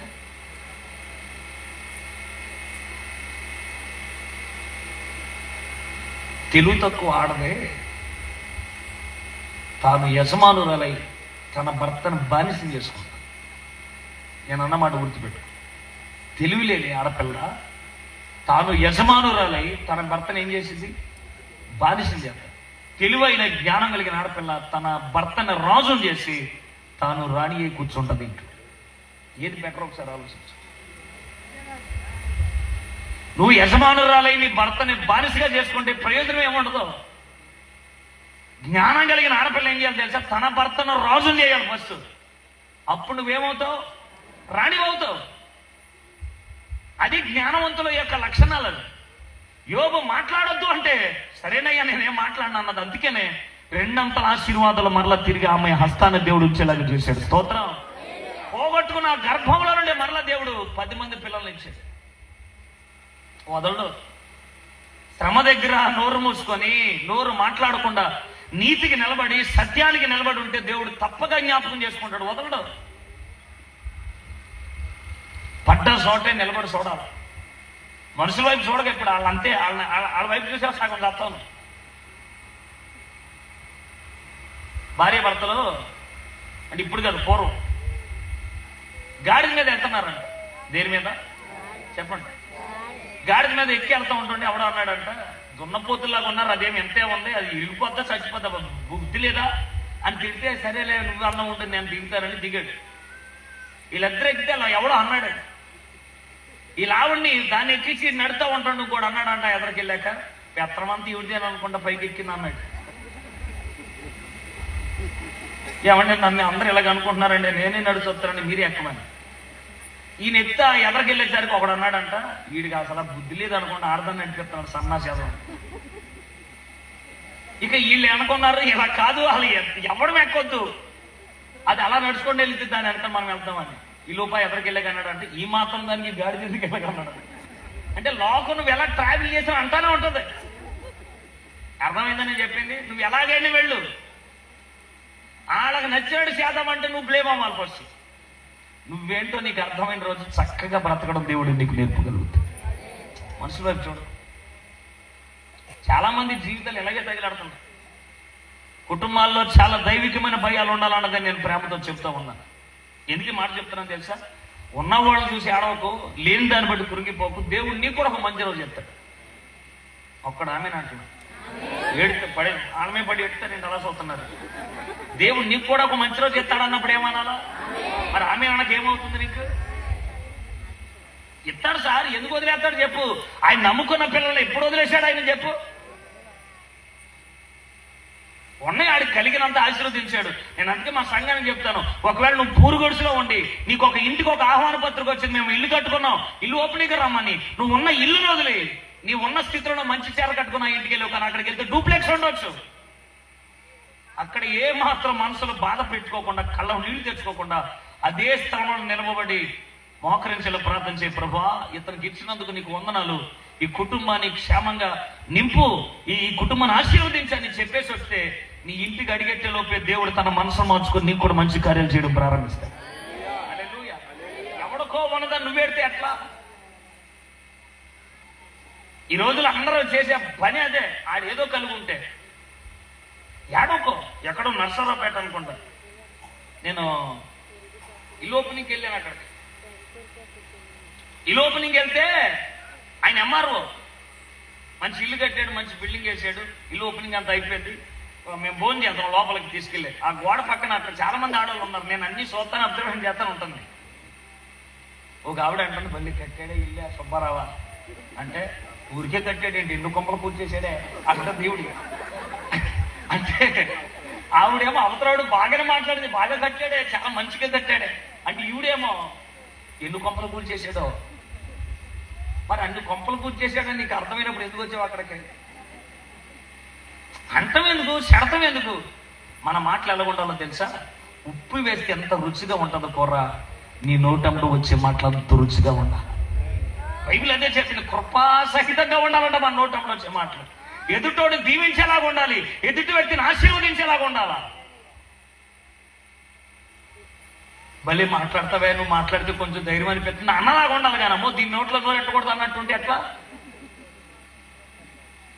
మంచిని కోరని ఆశీర్వదించండి.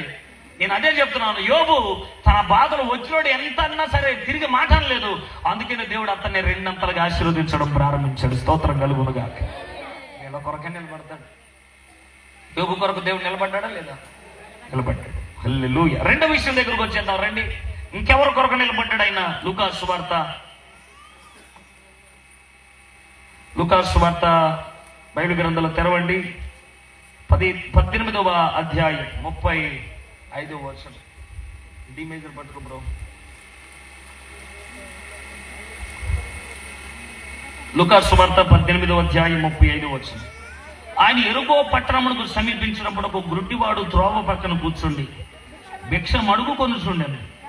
జనసమూహము దాటిపోవచ్చున్నట్టు వాడు చప్పుడు విని ఇది ఏమని అడుగగా వాడు నజరేయుడైన యేసు మార్గమున వెళ్ళుచున్నాడని వానితో చెప్పారు. హల్లెలూయా. ఇక్కడ గుడ్డివాడు కనబడుతున్నాడు. భర్తిమయ్య అనేటువంటి గుడ్డివాడు ఎరుకో పట్టణంలో భిక్షాటన చేసుకుంటూ రోజు బ్రతికేవాడు. కొంతమంది జీవితాల్లో ఉన్న బలహీనతలు ఎదుటోడి మీద ఆధారపడి బ్రతికేలా చేస్తారు.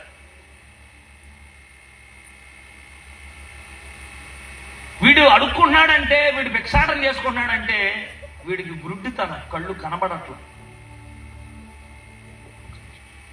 కొంతమంది ఉంటారు అడుక్కోవడం అలవాటు. కొంతమంది విన్నారా? అడుక్కోవడం ఏంటి అలవాటు. అదో విచిత్రమైన జబ్బు ఈ మధ్యలో అందరికి ఎక్కువైపోయింది. అడుక్కునేవాడు కూడా చక్కగా రెడీ అడుక్కుంటాడు. మరి అదేంటో దరిద్రం ఎలా తయారైపోయింది లోకం. ఒకప్పుడు అడుక్కునేవాడు అంటే జాలి పుట్టేది, ఇప్పుడు కోపం వచ్చేది. నేను కైకలూరులో మీటింగ్ అయిపోయిన తర్వాత సాయంకాలం వేళ ఈ పునుగులు ఉంటాయి కదా, తిన్నామరంటే అయ్యాను పాస్టర్ గారు రమ్మంటే వెళ్ళాం. అదే దగ్గరలో చర్చి దగ్గరలో ఉన్న పునుగులు బండి దగ్గరికి వెళ్ళి అలా నిలబడ్డాను. ఆయన ఏదో చెప్పాడు, 2 ప్లేట్లు ఆర్డర్ ఇచ్చాడు. వచ్చేలోపు అలా చూస్తుంటే ఒక ఆవిడ మంచిగా చీర కట్టుకుంది, హై హీల్స్ చేసింది, మంచి మల్లెపూలు ఎట్టింది, హ్యాండ్ బ్యాగ్ తగిలించుకొని బ్రదర్ ఒక 20 ఇస్తామంటాం. వింటారా? మంచిగానే రెడీ అయింది, పూలు ఎట్టింది, బ్యాగ్ తగిలించుకొని అంటుంది, బ్రదర్ ఒక 20 ఇస్తామంటుంది. నేను అనుకున్నాను 20 ఎందుకు ఇవ్వాలన్నట్టు చూశాను. బాగానే ఉంది. ఎందుకు అడుగుతుందంటే సర్లే ఇంకెందుకు అడిగింది కదా, అడగడం కూడా ఏదో లోపల బాధ ఉంటుంది. సర్లే అనుకోండి. నేనేం చేశానంటే ఈ మధ్య అడుగుతున్నారు కదా, పర్సు పడిపోయింది ఊరెళ్తాక అలా బ్యాచ్ చేయమనుకుని 20 ఇచ్చాను. ఎక్కలేదు అక్కడి నుంచి. ఇంక 2-3 ఇచ్చారు మొత్తానికి. అది అయిపోయింది. ఈ లోపు ఒక ఆయన వచ్చాడు, ఎక్సెల్ సూపర్ మీద గడ్డి మోపు ఒకటి వేసుకొని అక్కడికి వచ్చి అక్కడ స్టాండ్ వేసి ఆయన కూడా తిందాం. ఈవిడ అక్కడ ఉంటే ఎక్కడికి వచ్చామంటే అటు వెళ్ళిపోని తిట్టాడు. ఆయన శైలిలో, ఆయన లాంగ్వేజ్ ఒకటి ఉంటుంది కదా పల్లెటూరు వాళ్ళకి. అలా తిడితే అలాగే వెళ్ళి నా హ్యాండ్ బ్యాగ్ ఇచ్చుకొని అందరికి. నేను అనుకున్నాను ఇదేంటారు బాబా ఆవిడ తిడతాడంటే ఈయనకేమైంది, ఇవ్వకపోతే ఒకపోయినట్టు ఉండొచ్చు కదా, ఎందుకు తిడతాడు?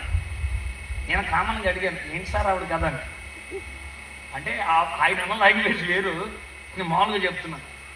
ఈవిడికేంటి అసలు ఆకిళ్ళ 2 స్టైల్ బిల్డింగ్ ఉంది, 6 ఎకరాల పొలం ఉంది, అడుక్కోవడం జబ్బు తీరుగా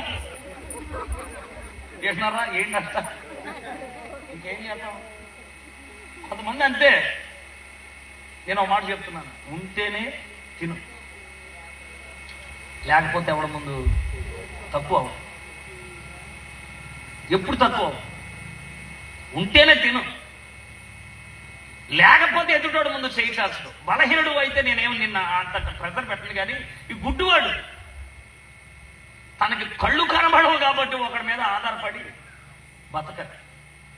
కానీ ఏమైందో తెలుసా, వాడు బలి ఎంతైన గుడ్డివాడు ఆ రోజు చప్పుడు విన్నాడంట. ఎవరో గొప్ప వ్యక్తి వెళితే జనసమూహాలు వెంబడిస్తారు చూడు, ఆ చప్పుడంతా విన్నాడు. విన్న తర్వాత పక్కన అడుగుతున్నాడు, ఇదేంటి సార్ ఇంత గొడవ ఏంటి, వాళ్ళు ఇంత జనసమూహం వెళ్ళటం గల కారణాలు ఏంటంటే వాడు సెన్స్ ఆఫ్ హ్యూమర్ ఎంత గొప్పదో చూడదు. అంటే వాడు కళ్ళు లేకపోయినాను, కనబడకపోయినాను, మనుషులు ఎవరో తెలియకపోయినాను వెళ్ళే చప్పుడు గమనించాడు. ఇటు చూడండి, ఇటు సీసీ కెమెరాలోకి ఎవరైనా లేస్తే అసలు అలా తిరిగిపోతున్నాడు 360 డిగ్రీ. ఏమ్మా చూడలేదు మీ ఊరోళ్ళే కదండి, ఇయ్యే మనం సీసీ కెమెరా తిరిగి చూడు, ఆ మనిషి వెళ్తే లేదు అవసరం లేదు, నీకేంటి బాధ, అలాగే సూపర్ ఇటు మానేసేయడం. ఈ స్క్రీన్ వదిలేసి ఆ స్క్రీన్ మొదలెట్టాడు. చేతులకి స్తోత్రం చెప్పండి. చప్పుడు విన్నాడు వీడు. అంటే కళ్ళు కనబడలేదు కానీ ఇదన్నా చెప్పొచ్చుగా పోనీ. చెవులు బాగా పనిచేసినాయి. గుడ్డోడు ఉంటే జాగ్రత్త ఎంత బాగుంటుందో తెలుసా? నీకు నాకు రైలు కింద ఆటల కింద పడతాం తెలుసు, కానీ ఆడికి ఎప్పుడైనా పడతాం చూసావా? నీకు నాకు యాక్సిడెంట్ అవుతుంది, ఆడికి అవ్వదు. ఇంటికి ఆడు గుడ్డోడు నువ్వు గుడ్డోడు ఎవరికి తెలియదా? ఏ సార్ ఎప్పుడైనా చూసారా? అలాంటి గుడ్డోడు బస్సు కింద పడ్డాడు, యాక్సిడెంట్ అయితే ఎప్పుడైనా చూసారా? మనకు అవుతుంది, మనకే అవుతుంది. ఆడు ఎంత చక్కగా వెళ్తాడు, మనమే బాతులు జర్రుని జారి పడతాం, వాడు పడ్డావు.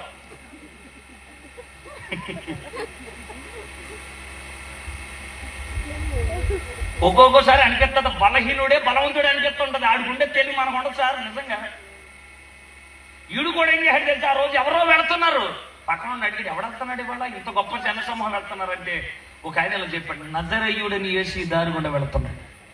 ఆ మాట వినపడగానే ఆడు వదిలేయాల. ఎందుకంటే ఆయన కొరకు ఆడు విన్నాడో లేదో నాకు తెలియదు, కానీ ఓహో యేసు ఆడు వదిలేయాలి. ఎందుకంటే మన భారతదేశం వదిలేదు కదా, తెల్లవాడు దేవుడు మనకెందుకు, యేసుప్రభు గురించి ఏదని చెప్తే మనకెందుకు అన్నట్టు వెళ్ళిపోతారు. ఈ గుడ్డోడు చూడు, నజరేయుడని యేసు దారి గుండా వెళుతున్నాడు అని చెప్పగానే వాడు కేకలేడు మొదలెట్టాడంటే ఎవరు తెలుసా? దావీదు కుమారుడా నన్ను కరుణించమని, స్తోత్రం కలుగునుగా. ఎంత కాలం నుండి ఎదురు చూస్తున్నాడు, ఎప్పటి నుండి ఎదురు చూస్తున్నాడో నాకు తెలీదు.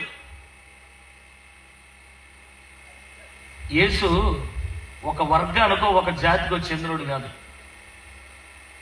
ఆయన దగ్గరికి నువ్వు ఏ బలహీనతతో వచ్చినా ఆయన బాగు చేస్తాడు.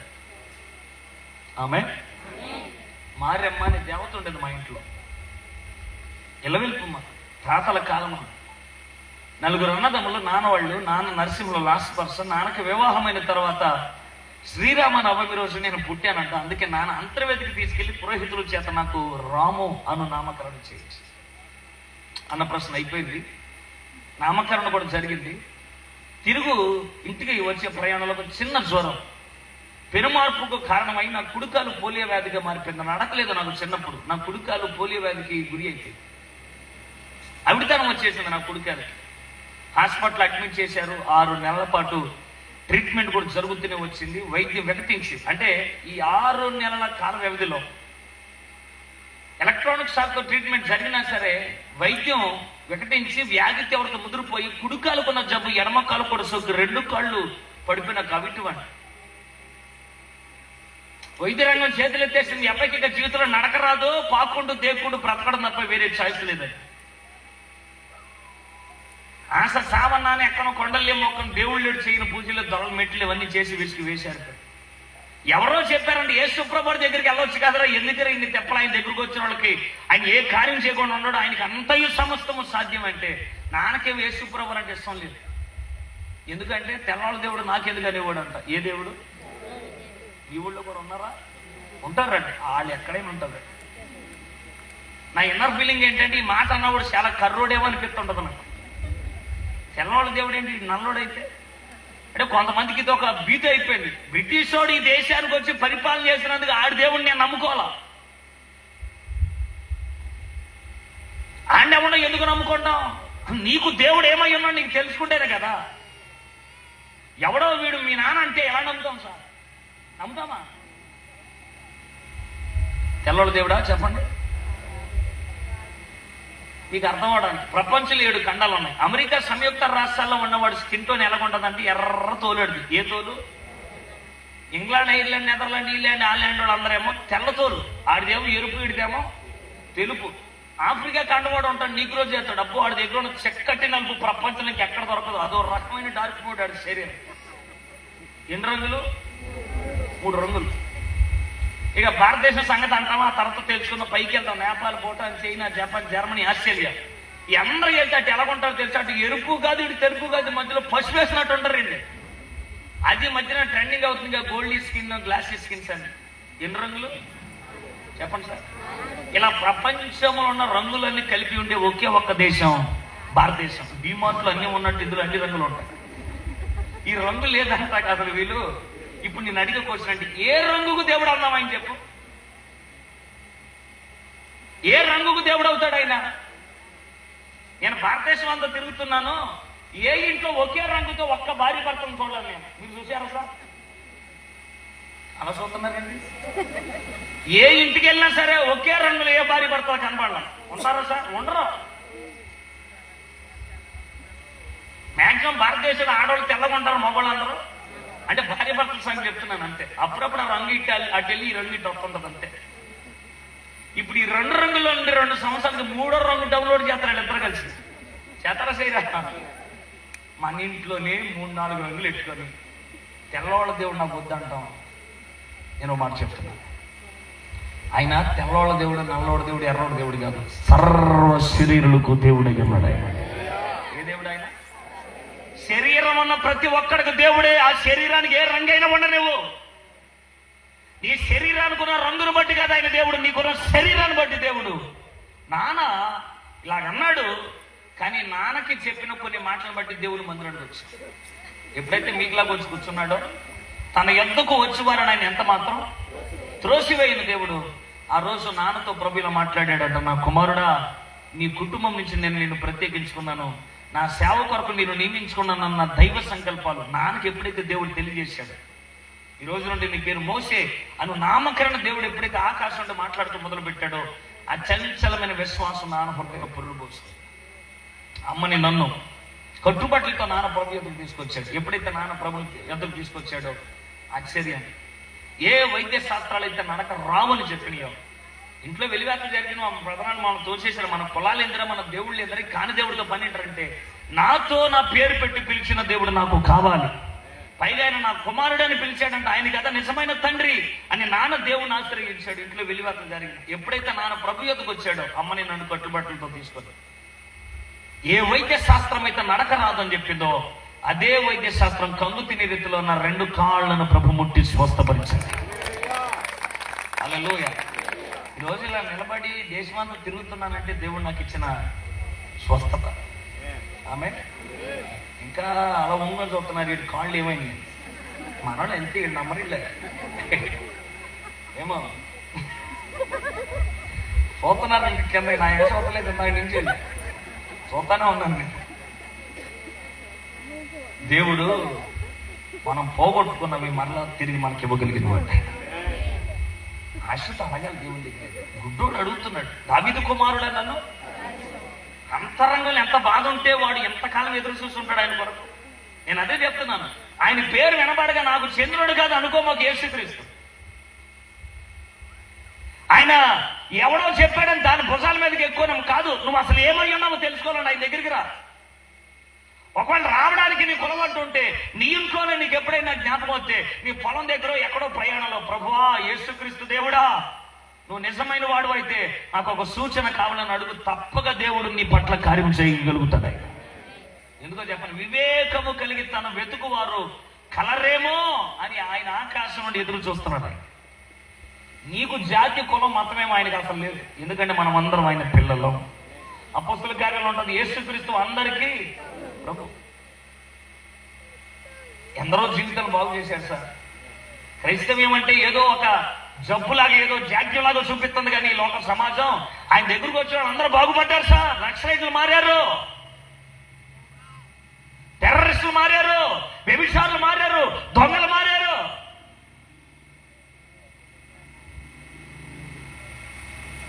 సోట్పురం సుధాకర్ గారు ఎప్పుడైనా తెలుసా మీకు? అలా ప్రపంచంలో ఉన్నటువంటి ప్రతి పోలీస్ స్టేషన్ భయపెట్టినాడు ఆయన. పెద్ద గజ దొంగ సిఐతో అన్నాడంట, మీ ఆవును ఒంటి మీద ఉన్న చీర ఎత్తుకొస్తాను వదిలే అన్నాడు. ఎలా ఎత్తుకొస్తారంటే, వదలండి నేను తీసుకొస్తాను.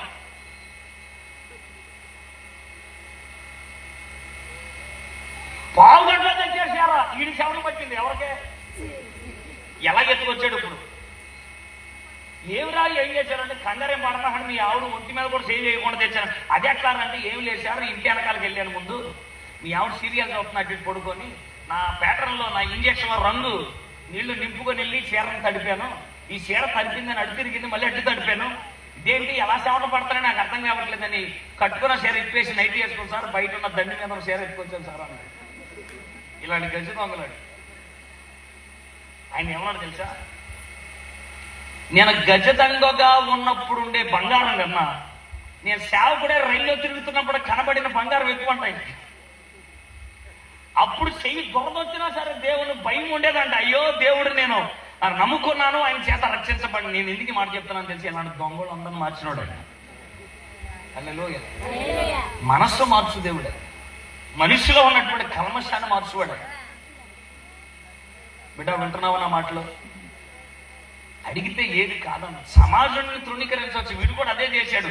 దావీదు కుమారుడు నన్ను కనికరించమంటే సమాజం ఏముందో చూడండి ఆ మాట. 39 వచ్చి ఊరకుండమని ముందర నడుచుచుండిన వారు వారిని గద్దించారంట. మా వింటున్నారా? ఇది చూడండి, ముందర నడుచు. వీడికంటే బాధ ఉంది, వీడికంటే గుడ్డితనం ఉంది, ఎదుటోడు ముందు చేయి చేసుకుని బతకాల. కానీ చుట్టూ ఉన్న సమాజం ముందర వెళ్ళిపోయేవాళ్ళే, నిన్ను దాటుకుని వెళ్ళిపోయేవాళ్ళే. కానీ నీ కోసం ఆగేవాడు ఎవడో లేడు. నువ్వు ఏడుస్తున్నావన్న సంగతి తెలిసిన, నీ ఇంట్లో కరువు ఉంది, బాధ ఉన్నదన్న సంగతి తెలిసిన ఎవడు ఆగడం. ఏమైందిరా అని అడిగితే ఎక్కడ బతకనాల్సి వస్తుందన్న ఓపిక లేని మనుషులు వెళ్ళిపోతారు. వీళ్ళందరూ కలిసి నేనేమన్నా తెలిసి ఎందుకు అడుగుతున్నారు? ఆకరా ఊరికే అడుగుతాడు సార్ ఎవడైనా? ఎవడు ఎడుతాడు సార్ కావాలని? ఏ ప్రార్థనలు ఎప్పుడు ఎడుతారు అంటారు సార్. ఎందుకు ఎడతాం సార్?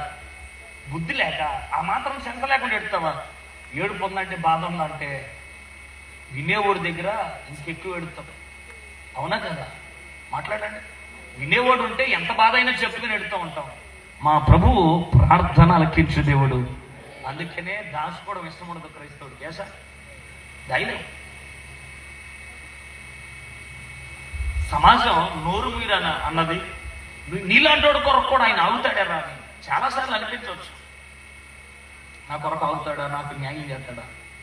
సమాజం ఏమి ఇలాగంటుంది, నోరు మీర అంటుంది. ఏం చేయాలని బైబిల్ చెప్తున్న మాట, వారు ఊరుకోమన్నా సరే వాడు మరీ ఎక్కువగా కేకలేయడం ప్రారంభించారు. ప్రార్థన అనేది ఎవడో ఆగిపోమంటే ఆగిపోయేది కాదు, ఎవడో చేయొద్దంటే చేయకుండా ఆగిపోయేది కాదు, మందిరానికి వెళ్ళొద్దంటే ఎవడో చెబితే ఆగిపోయేది కాదు. ఆగిపోమన్న తర్వాత మరి ఎంత ఎక్కువగా దేవుని సేవ చేయాలా? ఆగిపోమన్న తర్వాత మరి ఎక్కువగా కేకలేయాలా? తండ్రి తప్పకుండా నీకు జవాబు ఇవ్వగలుగుతాడు. నమ్మికతో వేసే ప్రతి కేక తండ్రి ఎందుకు చేరకపోతుందా అని యొద్ద నుండి సమాధానం రాకమానుతుందా? ఎవడ మరణ ఆయన దాటుకుని వెళ్ళిపోయాడు, ఎవడ కన్నీరును తొడవకుండా ఆయన ఒట్టిగా ఉన్నాడు. లేదు లేదు, ఆయన కఠిన హృదయుడు కాదు, ఆయన కనికర సంపన్నుడే, జాలి కలిగిన హృదయము కలిగిన వాడే. ఆయన తన పిల్లలను కౌగులించుకునే విషయం ఆయనకు ఉన్న మనసు మరెవడికి లేదు. అందుకనే ప్రజలాగిపోమన్నారు. కానీ వాడు కేకలేస్తుంటే 40 వచ్చిన దగ్గరగా అందరూ చదవడానికి ప్రయత్నం చేద్దాం. అంతట యేసు నిలిచి వానిని తన యొద్దకు తీసుకురమ్మన్నాడు అంట. కొట్టు గట్టిగా చెప్ప. హల్లెలూయా. ఎవరు నిలబడిపోయారు? బైబిల్ ఉందా లేదా మాట? అంతటి యేసు నిలిచిపోయాడు. నీ ప్రార్థనకి, నీ కేకకి, నీ విన్నపానికి, నీ ఆర్తనాదాలకి, నీ మొర్రకాయన దూరంగా ఉన్నవాడు కాదు. ఒకవేళ మందిరానికి రాలేని స్థితిలో, ఒకవేళ నీవున్న స్థలంలో ఏడుస్తా ఉన్నావేమో, నీ యొద్ద నుండి మొర్ర తండ్రి యొద్దకు చేరుతుంది. ఆ మొరకు తప్పగా జవాబు ఇవ్వగలుగుతాడు. కన్న పిల్లలు ఈరోజు తల్లిదండ్రులు పిలిస్తే పలుకుతున్నారా? వాడి అవసరతలో అడ్డుపడిన మనము మన అక్రతలో వాడికి ఫోన్ ఎత్తుతున్నాడా? పిలుస్తున్న పలకలేని సమాజంలో పిలిచిన వెంటనే పలకడానికి నా ప్రభు సిద్ధంగా ఉన్నాడు. అందుకే చెప్తున్నాడు, యేసు నిలిచిపోయి ఏమన్నాడు? వాడిని నా యొద్దకి ఎవడైతే నోరు మీయమన్నాడు, ఇప్పుడు ఆడే చెప్తున్నాడు. ఆడి దగ్గరికి వెళ్ళి దేవుడు నేనేం చేస్తున్నాడు? పిలుస్తున్నాడు. నేను అదే చెప్తున్నాను, కంగారేం పడకు. యోబు కొరకు నిలబడిన వాడే భర్తమయ్య కొరకు కూడా ఆయన నిలవబడ్డాడు. హల్లెలూయా. యోబుకి 2 ఆశీర్వాదం ఇచ్చాడు. గురుడ్డువాడైన భర్తమయ్యకి చూపును ప్రసాదించాడు. ఇంకెప్పుడు ఎరుకలో కూర్చొని అడుక్కున్న స్థితి వాడికి దేవుడు స్థితి మార్చాక ఇక ఆ స్థితిని వదిలేయాలి, ఆ దరిద్రాన్ని వదిలేయాలి, ఆ గతాన్ని విడిచిపెట్టాలి. దేవుడు ఆ స్థితి నుండి బాగు చేసిన తర్వాత ఆ స్థితికి మళ్ళా వెళ్ళకూడదు. ఈ భర్తమయ్య జీవితంలో జరిగింది అదే. గురిటివాడు అతడు అడుక్కునేటువంటి దానిని పడేసి వెళ్ళిపోయాడు. దేవుడు నిలవబడితే మన స్థితిగతుల్లో ఎంత మార్పు జరుగుతుంది. హల్లెలూయా. ఇక 3వ విషయం కూడా చెప్పేస్తున్నాను, టైం అయిపోతుంది. యోహాను సువార్త 20వ అధ్యాయం 1వ వచనం. బైబిల్ గ్రంథాలు తెరవండి త్వరగా. యోహాను సువార్త 20వ అధ్యాయం 1వ వచనం. ఆదివారమున ఇంకను చీకటిగా ఉన్నప్పుడు మగ్దలేని మరియ పెందల కాడ సమాధి వద్దకు వచ్చాను. చాలు, ఇటు చూడండి. చేతులు పైకి ఒకసారి స్తోత్రం చెప్దామా? హల్లెలూయా. ఇంకొంచెం దగ్గరగా చేతులు పైకి చప్పట్లు కొట్టండి ఒకసారి.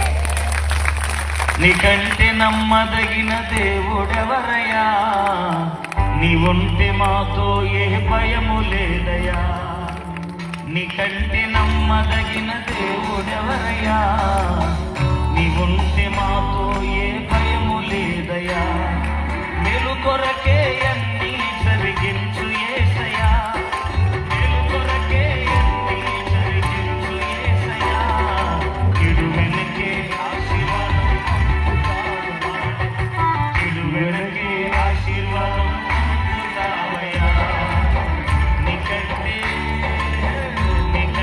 నమ్మదగిన నీవుంటే మాతో ఏ భయము లేదయ్యా. కొట్టబడిన వేళ నా గాయము కట్టినావే,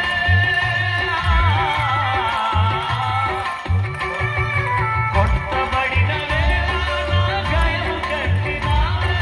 పాది ఉంచిన స్వస్థపరిచేది నీవే, పాది ఉంచిన స్వస్థపరిచేది నీవే. ఆయన విడిచిపెట్టడు అన్నదానికి ఇంకో 3వ రుజువు నేను చూపిస్తాను. ఇప్పుడు 20వ అధ్యాయం మొదటి వచనం చదివాం. ఏ రోజు చెప్పండమ్మా? ఆదివారం. ఇంకా చీకటిగా ఉన్నప్పుడు ఎవరమ్మాయి? మగ్దలేని మరియా. ఎక్కడికి వెళ్ళింది? మళ్ళీ అడుగుతున్నాను, ఏ రోజు? ఆదివారం. ఒక ఆడపిల్ల అర్ధరాత్రి ఎక్కడికి వెళ్ళిందంట? అంటే ఎట్లా వెళ్ళింది సార్? ఎలా వెళ్ళింది? ఎలా వెళ్ళాలనిపించింది అమ్మాయికి? మగోళ్ళే వెళ్ళలేరు కదా సార్. ఏ సార్? అవునా? మగోళ్ళే వెళ్ళలేరు. అంత అర్ధరాత్రి ఆడపిల్ల అయి ఉండి ఎవరి సహాయం లేకుండా చీకటిగా ఉండగా పైగా వెళ్ళింది ఎక్కడికి? శ్మశానానికి. అంత ధైర్యం ఎక్కడది? మాయ్ భయం లేదా నీకు? ఆడపిల్ల పోయి ఉండి అంత అర్ధరాత్రి సమాధి దగ్గరికి ఎందుకు వెళ్ళావు? సమాధుల దగ్గరికి వెళ్ళిందంటే ఎవరున్నారని అక్కడ? ప్రభు ఉన్నాడు. అవునా? ఎవరున్నారని? సమాధి దాకి వెళ్ళిందంటే ఎంత పిచ్చి ప్రేమ అయి ఉండొచ్చు అమ్మాయికి. వెళ్ళిందన్నదే అదే సూత్రం, కానీ అమ్మాయి మనసులో ఎంత ప్రేమ ఉంది. ప్రభు సమాధిలో ఉన్నాడని వెళ్ళింది అమ్మాయి. చీకటి ఉన్నాడు. ఎందుకు మాట చెప్పడం తెలుసా? ప్రభుని ప్రేమించేవాడు, ప్రభుని ఆరాధించాలన్న తపన కలుగున్నవాడు ఆయన ఎక్కడున్నా ఎంత దూరం ఉన్నా తప్పగా పడతాడు, వదులుకోడు. ఆయన కోసం ఎంత లక్కని వెళతాడు. అది సమాధి కాదు, సమాజం ఎంత దూరం అయినా దాటుకుని వెళతాడు. ప్రభువు మీద ఉన్న దృష్టి దేనినైనా దాటుకుని వెళ్ళేలా చేయగలుగుతాడు. అమ్మాయి ఆడపిల్ల అయ్యింది, శ్మశాన దాకెళ్ళిందంటే పక్కనే ఉన్న మందిరానికి రాలేని మనం ఎక్కడో ఒక చీకట్లో స్థలానికి సమాధులు దాకెళ్ళిందంటే అమ్మాయి. ఇక ఆమెకి నీకున్న ప్రేమ ఏంటిది? దేవుని దగ్గర చెప్పక మాట. నచ్చినప్పుడు దేవుని యొక్కకు రావడం, కుదిరితే దేవుని మందిరానికి రావడం. కుదిరితే ఏంటి సార్? కుదరకపోయినా రావాలి దేవుని దగ్గరికి. అవలేదు సార్ కాదు, అవ్వకపోయినా రావాలి దేవుని దగ్గరికి. ఏమాయ్ వెళితే రేపు పొద్దున వెళ్ళొచ్చుగా, చీకట పోయాక ఎందుకు వచ్చింది? తెల్లారగా పోవచ్చు కదా. ఏమంత కార్యం చేశాడని అంత దూరం వెళ్ళావు? ఏం చేశాడా? అది మీకు చిన్నగా ఉందా? ఆడపిల్ల రోడ్డు అమ్మట నడుచుకుంటూ వెళితే చూడరాని చూపులతో చూసి సమాజం నేను ఒక పిచ్చిదాన్ని 7 దెయ్యాలు పట్టి పీడించబడుతున్నా. ఆడపిల్ల ఒంటి మీద పట్టుందో లేదో తెలియదు నాకు. కామన్ సెన్స్ పని చేయట్లేదు, ఎందుకంటే నాలో నిలువెల్ల దెయ్యాలు ఎండిపోయాయి. రోడ్డు అమ్మట నడుచుకుంటూ వెళ్తుంటే వర్ర చూపులు చూసింది లోకం, ఆశపడి ఒంటి మీద చేయేసింది లోకం. ఈ దయ్యాల పిల్లని చూసినోడు గారి చేరదీసుడు ఎవడో లేడు. పనికి మాటలు మాట్లాడినాడే కానీ పట్టించుకున్నవాడు ఎవడు లేడు. ఈ ఆడపిల్ల దెయ్యం పట్టి పీడించబడుతుంటే ఈ సమాధిలో ఉన్నాడని వెళ్ళానన్నవే, ఈయన సజీవుడిగా ఉన్నప్పుడు నాలో ఉన్న దెయ్యాలని వెళ్ళగొట్టి ఆడపిల్ల సమాజంలో ఎలా బతకాలో నేర్పినాడు ఈయన ఎక్కడుంటే అంత లెక్క నేను వెళతాను. ఎందుకో తెలుసా? నా జీవితాన్ని బాగు చేశావు. హల్లెలూయా. అని నీకేమేలు చేయలేదా? ఆయన ఏ కార్యం చేయలేదా నీకు? చేస్తుంటే అవి మరిచిపోయి అన్నవేమో, అందుకే దేవుని ఎద్దకు రావట్లేదు. మరిచిపోని ప్రాణాలు, దేవుడు అంటే గుర్తుండి ఆయనను ఆరాధించాలన్న భక్తి ఉన్నవాడు ఎంత దూరమైన వచ్చి దేవుని సన్నిధిలో కనబడడానికి ఇష్టపడతాడు. హల్లెలూయా. ఎంతనవా దేవుని మందిరానికి. సమాధి దాకా పరిగెత్తిందే ఒక ఆడపిల్ల. ఏసా దేవుని ఎద్దకు రావడానికి ఎందుకు ఆలోచిస్తున్నావు? వచ్చి ఏడుస్తూ ఉన్నాయి. ఎందుకు? సమాధిలో ఉండాల్సిన ఆయన లేడు. సమాధి మీద ఉన్న రాయి అంతా కీవైపడి ఉంది. ఎవరు ఎత్తుకెళ్ళిపోయారు అనుకుంటుంది అమ్మాయి. అందుకే అక్కడ పడి అంటారు, తోటమాలి నా ప్రభు ఎక్కడున్నాడో నాకు చెప్తారా, నేను ఆయన తీసుకుని వెళ్ళిపోతాను, నేను మోసుకొని వెళ్ళిపోతాను, నాకు ఆయన కావాలి. ఆయన జాడ లేకుండా, ఆయన ఉనికి లేకుండా నేను ఉండలేదు. నిజమైన విశ్వాసి ఆయన లేకపోతే బ్రతకలేదు. ఆరాధించేవాడు, దేవుని ప్రేమించేవాడు ఆయన ఉనికి లేకపోతే క్షణం కూడా ఊహించుకోలేడు. వాళ్ళకి ఊపిరి ఆగిపోతున్నాడు, భయం ఎత్తది వాళ్ళకి. ఆయన సన్నిధి దొరకపోతే వాళ్ళకి గుక్క పట్టుకు నేడుస్తారు దేవుని దగ్గర.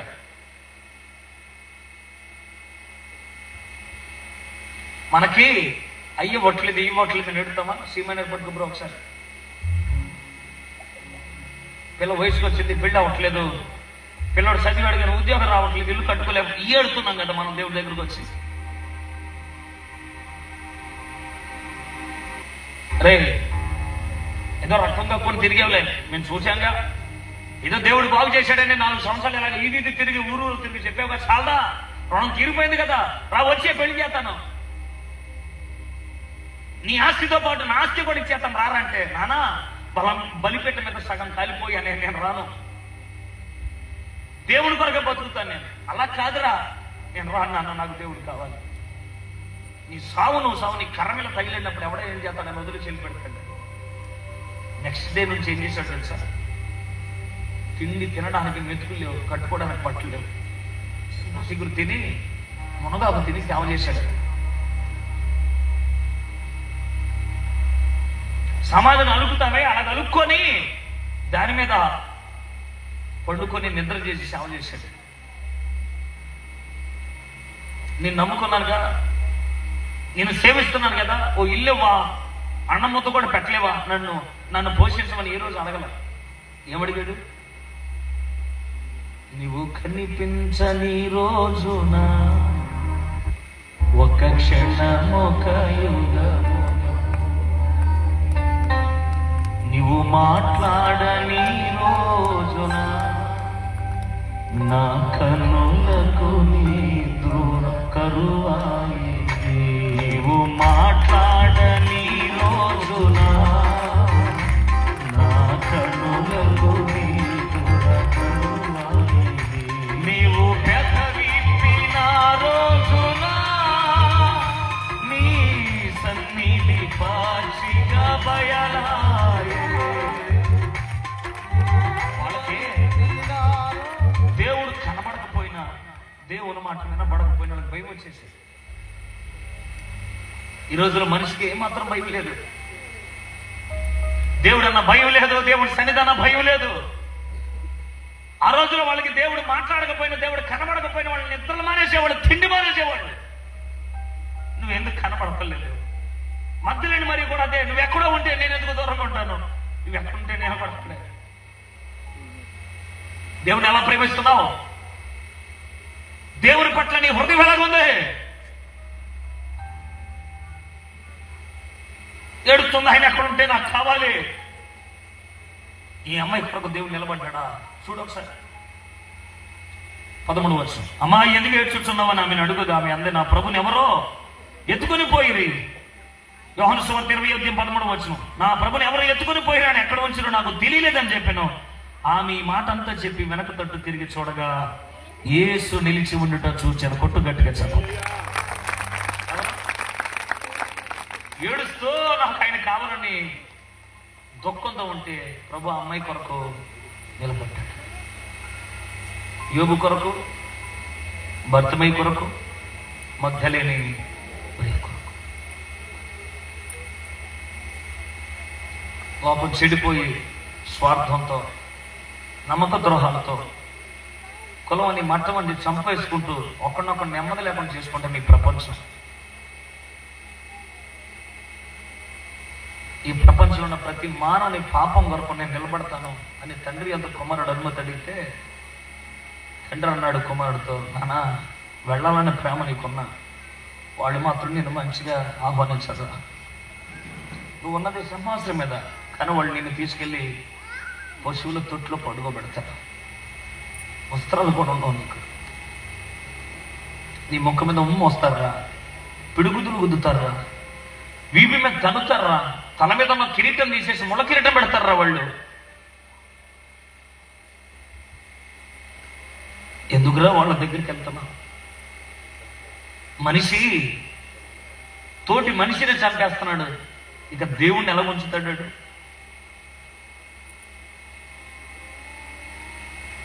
అవసరానికి దేవుడు వాడుకుంటున్నాడు మనిషి. అవసరానికి దేవుని వాడుకునేవాడు నిజదేవుని ఆరాధన చెయ్యడ్రా, వద్దు వాడి దగ్గరికి అని అంటే కుమారుడు అన్నాడు, నన్ను పంపు, నేను వెళతాను అన్నాడు. 2026 సంవత్సరాల కొరకు. అందుకే దేవుడి లోకం ఎంతో ప్రేమించాడు. లోకం మంచిది కాదు, లోకంలో మనుషులు మంచోడు కాదు, కానీ మానవుడు పాపంతో నిండిపోయాడు. ఈ పాపి అయిన మనిషిని పక్షంగా ఎవరు నిలబడతాడు? ఎవరు నిలబడ్డాడు? అందుకని మానవుడు ఏం చేశాడంటే తన పాపను కడుక్కోవడానికి తన పక్షంగా నిలబడి ఓ కోడినో గొర్రెనో ఒక ఎద్దునో దేనో దాని రక్తాన్ని వధించి నాకు విమోచన ఇది కల్పిస్తుంది అనుకున్నాడు. కానీ తాత్కాలికమైన దానిని కోరుకున్నాడు. కానీ పాపనంతా కడిగేయడానికి ఇక గొర్రెతో ఇక మేకతో ఏ పని లేదు. ఆయనే దేవుని గొర్రె పిల్లగా లోక పాపాన్ని మోసుకొని పోవడానికి లోకానికి వచ్చి నిలబడ్డాడు. నిలవబడి ఆయన అన్నాడు, తండ్రి వీరేమి చేస్తున్నారు, వీరు ఎరుగురు కనుక వీరిని క్షమించు అని నీ కొరకు నా కొరకు 2026 సంవత్సరాల క్రితం దేవునికి మనకి మధ్యలో రిక్తుడిగా నిలవబడ్డాడు, 2 చేతులు చాచి కలవరి కొండ మీద.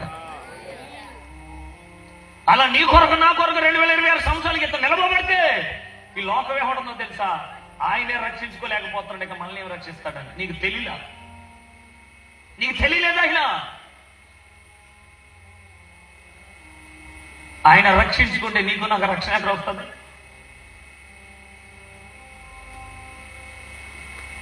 నీ ఆకలి తీరాలంటే కొన్ని జంతువులు సావాలా, కొన్ని మొక్కలు ఉడకాలా. దేవుడు కూడా రక్షణ నీకు ఇవ్వాలంటే తన ప్రాణాన్ని పెట్టాలి. కూరగాయలు కొయ్యకూడదు, ఆకలి తీరాలంటే ఎలా తీరుచ్చా? జంతువులు బలవ్వకూడదు, ఆకలి తీరాలంటే ఎలా తీరుతాయి? ఆయన చావకూడదు, అప్పుడే నేను దేవుడిని నమ్ముతానంటే ఎట్లాగా? కుదరదు. గోధుమ గింజ చావాలా, అది చచ్చిన ఎడల బహుగా.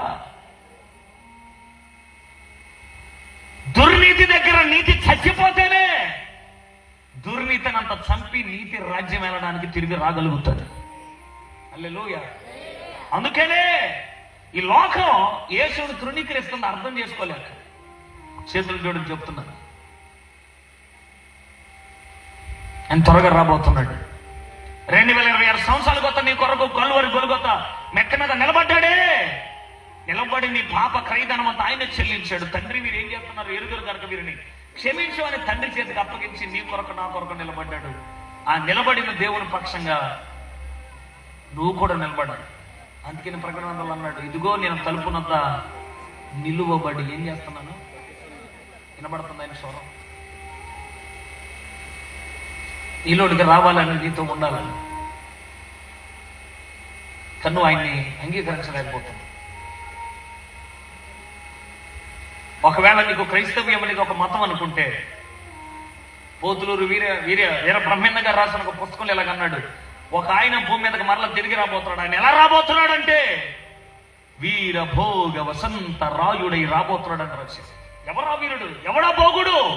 వసంత రాయుడిగా రాబోతున్న వాడు ఎవరంటే నేను ప్రకటిస్తున్న నజరేయుడైన యేసుక్రీస్తు, రాజుల రాజుగా, ప్రభువుగా నీతిని స్థాపించడానికి, దుర్నీతిని వేళతో పెగలిగించడానికి, దేవుని సింహాసనం భూమి మీద స్థాపించడానికి వీరభోగ వసంత రాయుడై మేఘాల మీద రాబోతున్నవాడు ఆయనే. ఆయనే రాబోతున్నాడు. 2026 సంవత్సరాల కింద గొర్రె పిల్లగా వచ్చాడు. ఇప్పుడు యోధా గోత్రపు కొత్త మత్స్యభంగా రాబోతున్నాడు. అప్పుడు రక్షణ తెచ్చాడు. ఇప్పుడు వాని క్రియల చెప్పున జీతం పట్టుకొని రాబోతున్నాడు. అప్పటికిప్పటికి చాలా తేడా ఉంది, జాగ్రత్త. ఆయన వస్తే కాలం అయింది. ఆయన నీ కొరకే నిలవబడి ఉన్నాడు అన్న సంగతి మర్చిపోయి తృణీకరిస్తున్నావా? బ్రతకడానికి ఇన్ని మెతుకులు పెట్టినప్పుడు నాకు ఇప్పుడు కూడా బైబిల్ వద్దని విసిరేసినాడు సార్. చేసుకొని సావని సేవన వద్దని తృణీకరించినవాడిని. ప్రేమలకి స్నేహాలకు అలవాటు పడి జీవితాన్ని అంతా పాడు చేసుకున్నాను. గుడివాడ, మచిలీపట్నం, అమలాపురం, రాజమండ్రి కోర్టుల చుట్టూ ఏడ్చుకుంటూ తిరిగిన పతరపు మనిషిని. నెమ్మది లేదు, సమాధానం లేదు, జీవితం మీద విరక్తి కలిగింది.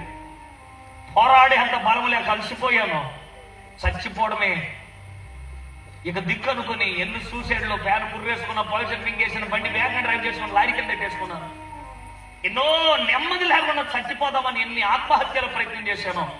అనుక్షణం దేవుడు కాపాడుతున్న అర్థం చేసుకోలేని అజ్ఞాన తిమిరంతో ఏలూరుపాడు ఉట్టేరు పిచ్చి మీద దూకి సావడానికి వెళ్ళిపోయిన అర్ధరాత్రి చెప్పపట్టకుండా ఎవరికి ప్రాణం విసిగిపోయింది. జీవితం మీద విరక్తి కలిగింది. నా కథ ఎక్కడితో పులిసి చంపడదామని ఆ రాత్రి పిచ్చే కేర్చుకున్న ఆరోగ్యాలు దేని తలసి ఏమైనా గుర్తు తెచ్చుకోకు. హాయిగా ఇక్కడి నుంచి దూకి చచ్చిపో. ప్రభుని వెతికే విషయంలో నేను విఫలమయ్యానేమో గాని నన్ను వెతక రక్షించుటలో ఆయన సఫలత చెందిన దేవుడు. ఆయన అందరూ వదిలేశాడు కానీ ఆయన వదల. ఆ రాత్రి ప్రభు నాతో మాట్లాడుతున్నాడు. ఆ బిడ్జకి దూకేయడానికి సిద్ధంగా ఉండగా, నా కుమారుడా, నీకు అక్కర్లేని జీవితం నాకు ఇస్తావా? ఎందుకు పనికిరాదు అనుకుంటా నా లైఫ్ నా చేతులు పెట్టగలుగుతావా? నిన్ను మహిమ గల పాత్రగా వాడుకుంటాను. నా కొరకు ఆ రోజుల్లో ఎవరు నిలబడలేదు. ఆ రోజుల్లో ఎవరి ప్రేమకి నేను నోచుకోలేకపోయాను. పట్టించుకున్న మనుషుడు కూడా లేదు. ఆ రాత్రి ప్రభు నా కొరకు నిలబడ్డాడు. నా పక్షంగా నిలవబడ్డాడు. నా మరణ దినమున ప్రభు నిలబడ్డాడు. నా కథ ముగింపు దినమున ఆయన నిలవబడ్డాడు. మరి ఎవ్వడు అడగనట్టు ఆయన అడిగాడు, నీకు అక్కర్లేని జీవితం నాకు ఇస్తావా? ఆయన మాట్లాడుతుంటే ఆయన ప్రేమకి నేను లొంగిపోయాను. నా పాపం ఏంటో, నా లోపం ఏంటో, నా బలహీనతలు ఏంటో, అవిధేతలు ఏంటో, నా పతనాలు ఏంటో, నా పొరపాట్లు ఏంటో ఆ రాత్రి నాకు తెలిసి వచ్చాయి. సిగ్గు విడిచా, నేను పాదాల మీద పడ్డాను. ఇంకెప్పుడు నీకు వ్యతిరేకంగా బ్రతకనయ్యా, ఊపిరాగే వరకు నీతోనే జీవిస్తా. ఏ దారిలో నడిపిన ఎదురు ప్రశ్న వేయను, నీ వెనకాల నేను నడిచొస్తాను. నిన్ను మించుకోవడం నాకు ఇంకెవడం లేడని ఉన్న పలంగా జీవితాన్ని చేతులు పెట్టాను. క్షమించడానికి సిద్ధ మనసు గలవాడు. రాత్రి మరలా నాతో మాట్లాడుతున్నాడు. నా కుమారుడా, నీ ప్రతి పాపము నేను క్షమిస్తున్నాను. నీ నోటికి మాటలు ఇస్తున్నాను, పాటలు ఇస్తున్నాను. అవి అనేకులను బలపరిచి బ్రతికిస్తాయి. చూడు, నరచేతులు నీ కొత్తగా చెప్పుకుంటున్నాను. నా గాయపడిన హస్తం నా తలమే పెట్టి ఆయన అభిషేకించారు.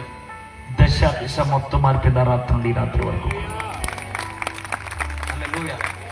అప్పుడే ఈ పాటలను రాయడం జరిగింది. రాజా, నీ సన్నిధిలో నేను ఉంటానయ్యా, మనసారా ఆరాధిస్తూ బ్రతికేస్తాను. నా జీవితానికి యజమానుడా, నిన్ను మాత్రమే నేను నమ్మానయ్యా, నాశనం తీర్చేవాడు. ఇవన్నీ ఆయన దగ్గర సంపాదించుకున్న కొన్ని ఆనిముత్యాలాంటి పాటలు. ఇప్పుడు ఈ రెండు పాటలు ఎక్కువ వినపడుతున్నాయి కదా. రాజాని సన్నిధిలో అంటే నేను మాత్రమే అంటే ఎట్లా మార్చాడు ఈ బతుకునైనా. ఒకప్పుడు ఈ ముఖం చూస్తాకే ఇష్టపడిన వాళ్ళు, ఒకప్పుడు నా మాట వింటాకే ఓపిక లేనోడు, ఇప్పుడేమో రాజాని సన్నిధిలో పాట రాజుడు వస్తాడంట అని ఎంతమంది చూస్తున్నారంటే ఎలాగా ఈ భాగ్యం? విసిరివేయబడిన ఒక విస్తలాకిది. కానీ అలాగని దేవుడు త్రోసేయలేదే, ప్రేమతో తన విందుశాలకు ప్రభు తీసుకొచ్చాడు. అంటే చెప్తాను, పగిలిపోయిన మొక్కల్ని మరలా పాత్రగా మనసగలిగిన నైపుణ్యం కలిగినాడు. ఆయన నిలబడితే సార్ కథ వేరేగా ఉంటుంది. 2020 ప్రపంచానికి నేను పరిచయం చేస్తానని చెప్పాడు. 2020 రాజధాని సన్నిధిని పాట రిలీజ్ చేశాను అంతే. ఆ రోజు నుండి ఈ రోజు కూడా ఖాళీ లేకుండా దేవుడు విస్తారమైన పని అప్పగించి ఆయన పనిలో వాడుకోవడం. నేను ఇంకా ఇడ్లీగా రావాలి, పాటికి ముగించే టైం ఇది. అతను చెన్నై నుండి వచ్చేసరికి లేట్ అయితే దేవుడు ఎలా ఎలా మనిషిని మార్చుకుంటూ వచ్చాడు సార్. నేను అందుకే చెప్తున్నాను, మనుషుల దృష్టిలో నువ్వు విలువ లేనివాడు అయినా లేని దానమైనా మనుషులు తృణీకరించిన, నేను తక్కువ అంచనా వేసిన కంగారు పడకు. దేవుడు నిలబడతాడు. ఆయన అడుగు, అయ్యా నీ దయా, నీ కనికరాలు, నీ న్యాయాలు నాకు కావాలి అని అడిగితే ప్రపంచం ముందు నేను గరుడుగా ఎంచడానికి నా ప్రభు సిద్ధంగా ఉంది. లేచి నిలబడతాం, ప్రార్థన చేద్దాం. కొద్ది నిమిషాలు ఉన్న స్థలంలో అలా లేచి నిలబడి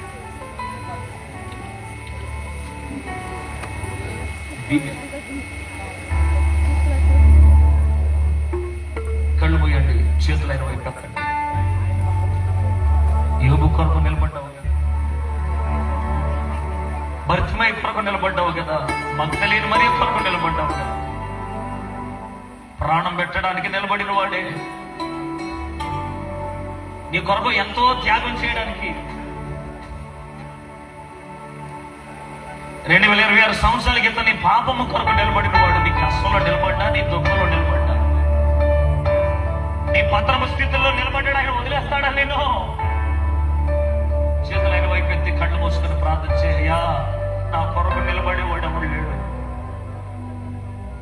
కన్నీరు తుడిచేవాడు ఎవడు లేడు, నాకు న్యాయం జరిగేది ఎక్కడ లేదు, నీ దగ్గరే, నీ పాదాల దగ్గరే.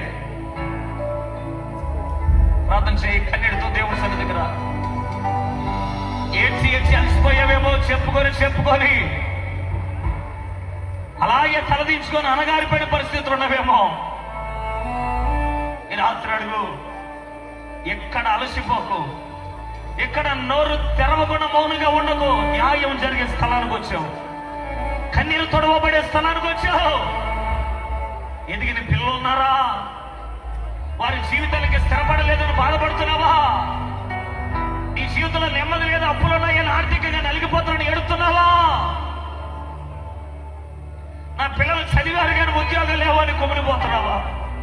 ఆత్మకు నెమ్మది లేదు సార్, సమాధానం లేదు, ఎందుకు బతుకుతున్నానని అర్థం కావట్లేదని ఏడుతున్నావా? ఈ రాత్రి నీ కొరకే, నీ పక్షంగా నిలబడడానికి, నీకు న్యాయం చేర్చడానికి, నీ కన్నీరు తొడవడానికి నా ప్రభు సిద్ధంగా ఉన్నాడు. అందరూ అభాగ్యుల కొరకు నిలబడిన వాడు వారి గాయాలు కట్టినోడు నీ కొరకు నిలబడకుండా పోతాడా? ఈయన దాటుకొని వెళ్ళిపోతాడా? పట్టించుకునేవాడు పలకరించడానికి రాత్రి ప్రభు నీ పక్కనే ఉన్నాడు. ప్రార్థన చేసుకో, ప్రార్థన చేద్దాం. ఏ ఒక్కరు మౌనం ఉండు. ఈ రాత్రి దేవుడు నీతో మాట్లాడు. నేనుండలేనయ్యా, నే బ్రతుకలేనయ్యా, నీవే లేకుండా నేనుండలేనయ్యా, నీ తోడే లేకుండా బ్రతుకలేనయ్యా. ఒంటరి పోరు నన్ను విసిగించిన మనుషులెల్లరూ నన్ను తప్పు పట్టినా, ఒంటరి పోరు నన్ను విసిగించిన మనుషులెల్లరూ నన్ను తప్పు పట్టినా, ఒంటరి వాడే 1000 మంది అన్నావు, నేనున్నానులే భయపడకు అన్నావు. ఒంటరి వాడే 1000 మంది అన్నావు,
బ్రతికేస్తానయ్యా రాజా నీ సన్నిధిలో నేనుంటానయ్యా మనసారా ఆరాధిస్తూ బ్రతికేస్తానయ్యా యేసయ్యా యేసయ్యా యేసయ్యా ఆయన పేరు చెప్తావా ఆయన నామను ఉచ్చరిస్తావా చెప్పమాట యేసయ్యా యేసయ్యా ఆ పేరు పెట్టి పిలువు నీ కన్నీరు కొడవడానికి నీకు న్యాయం చేయడానికి నీ ఆత్మకు రక్షణ అనుగ్రహించడానికి ఓహో యేసయ్యా యేసయ్యా యేసయ్యా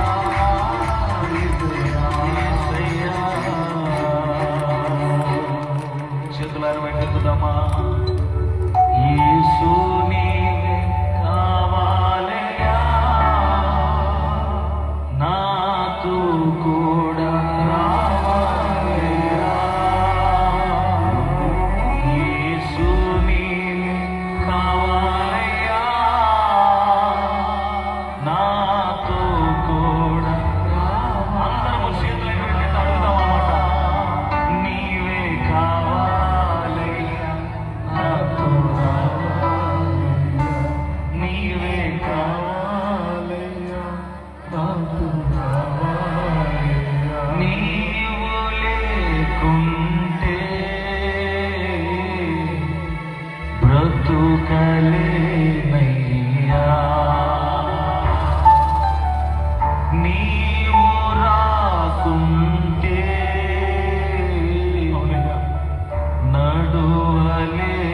నడువలేనయ్యా చెప్దామా మాట నీవు లేకుంటే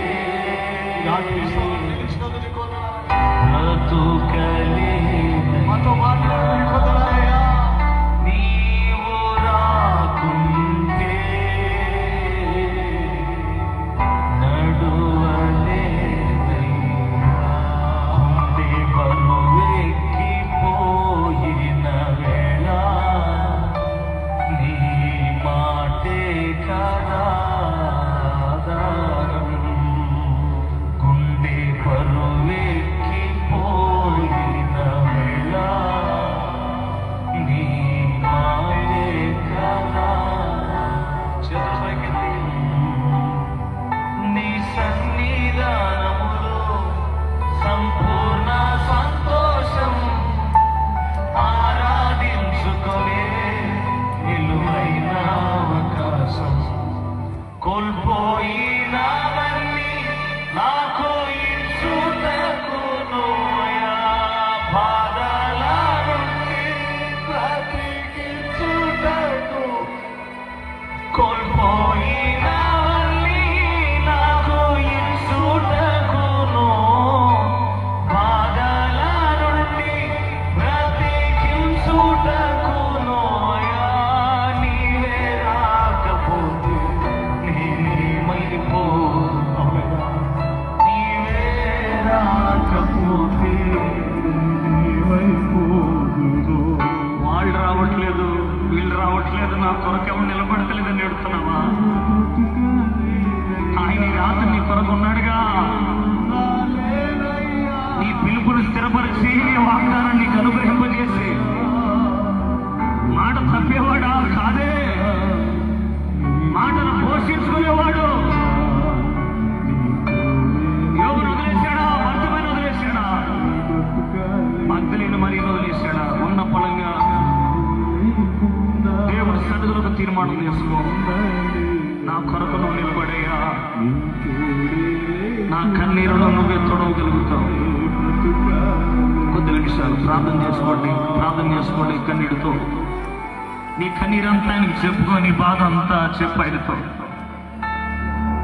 నా పక్షంగా ఎవరు లేరయ్యా నా వెనకాల వచ్చేవాడు కూడా లేడు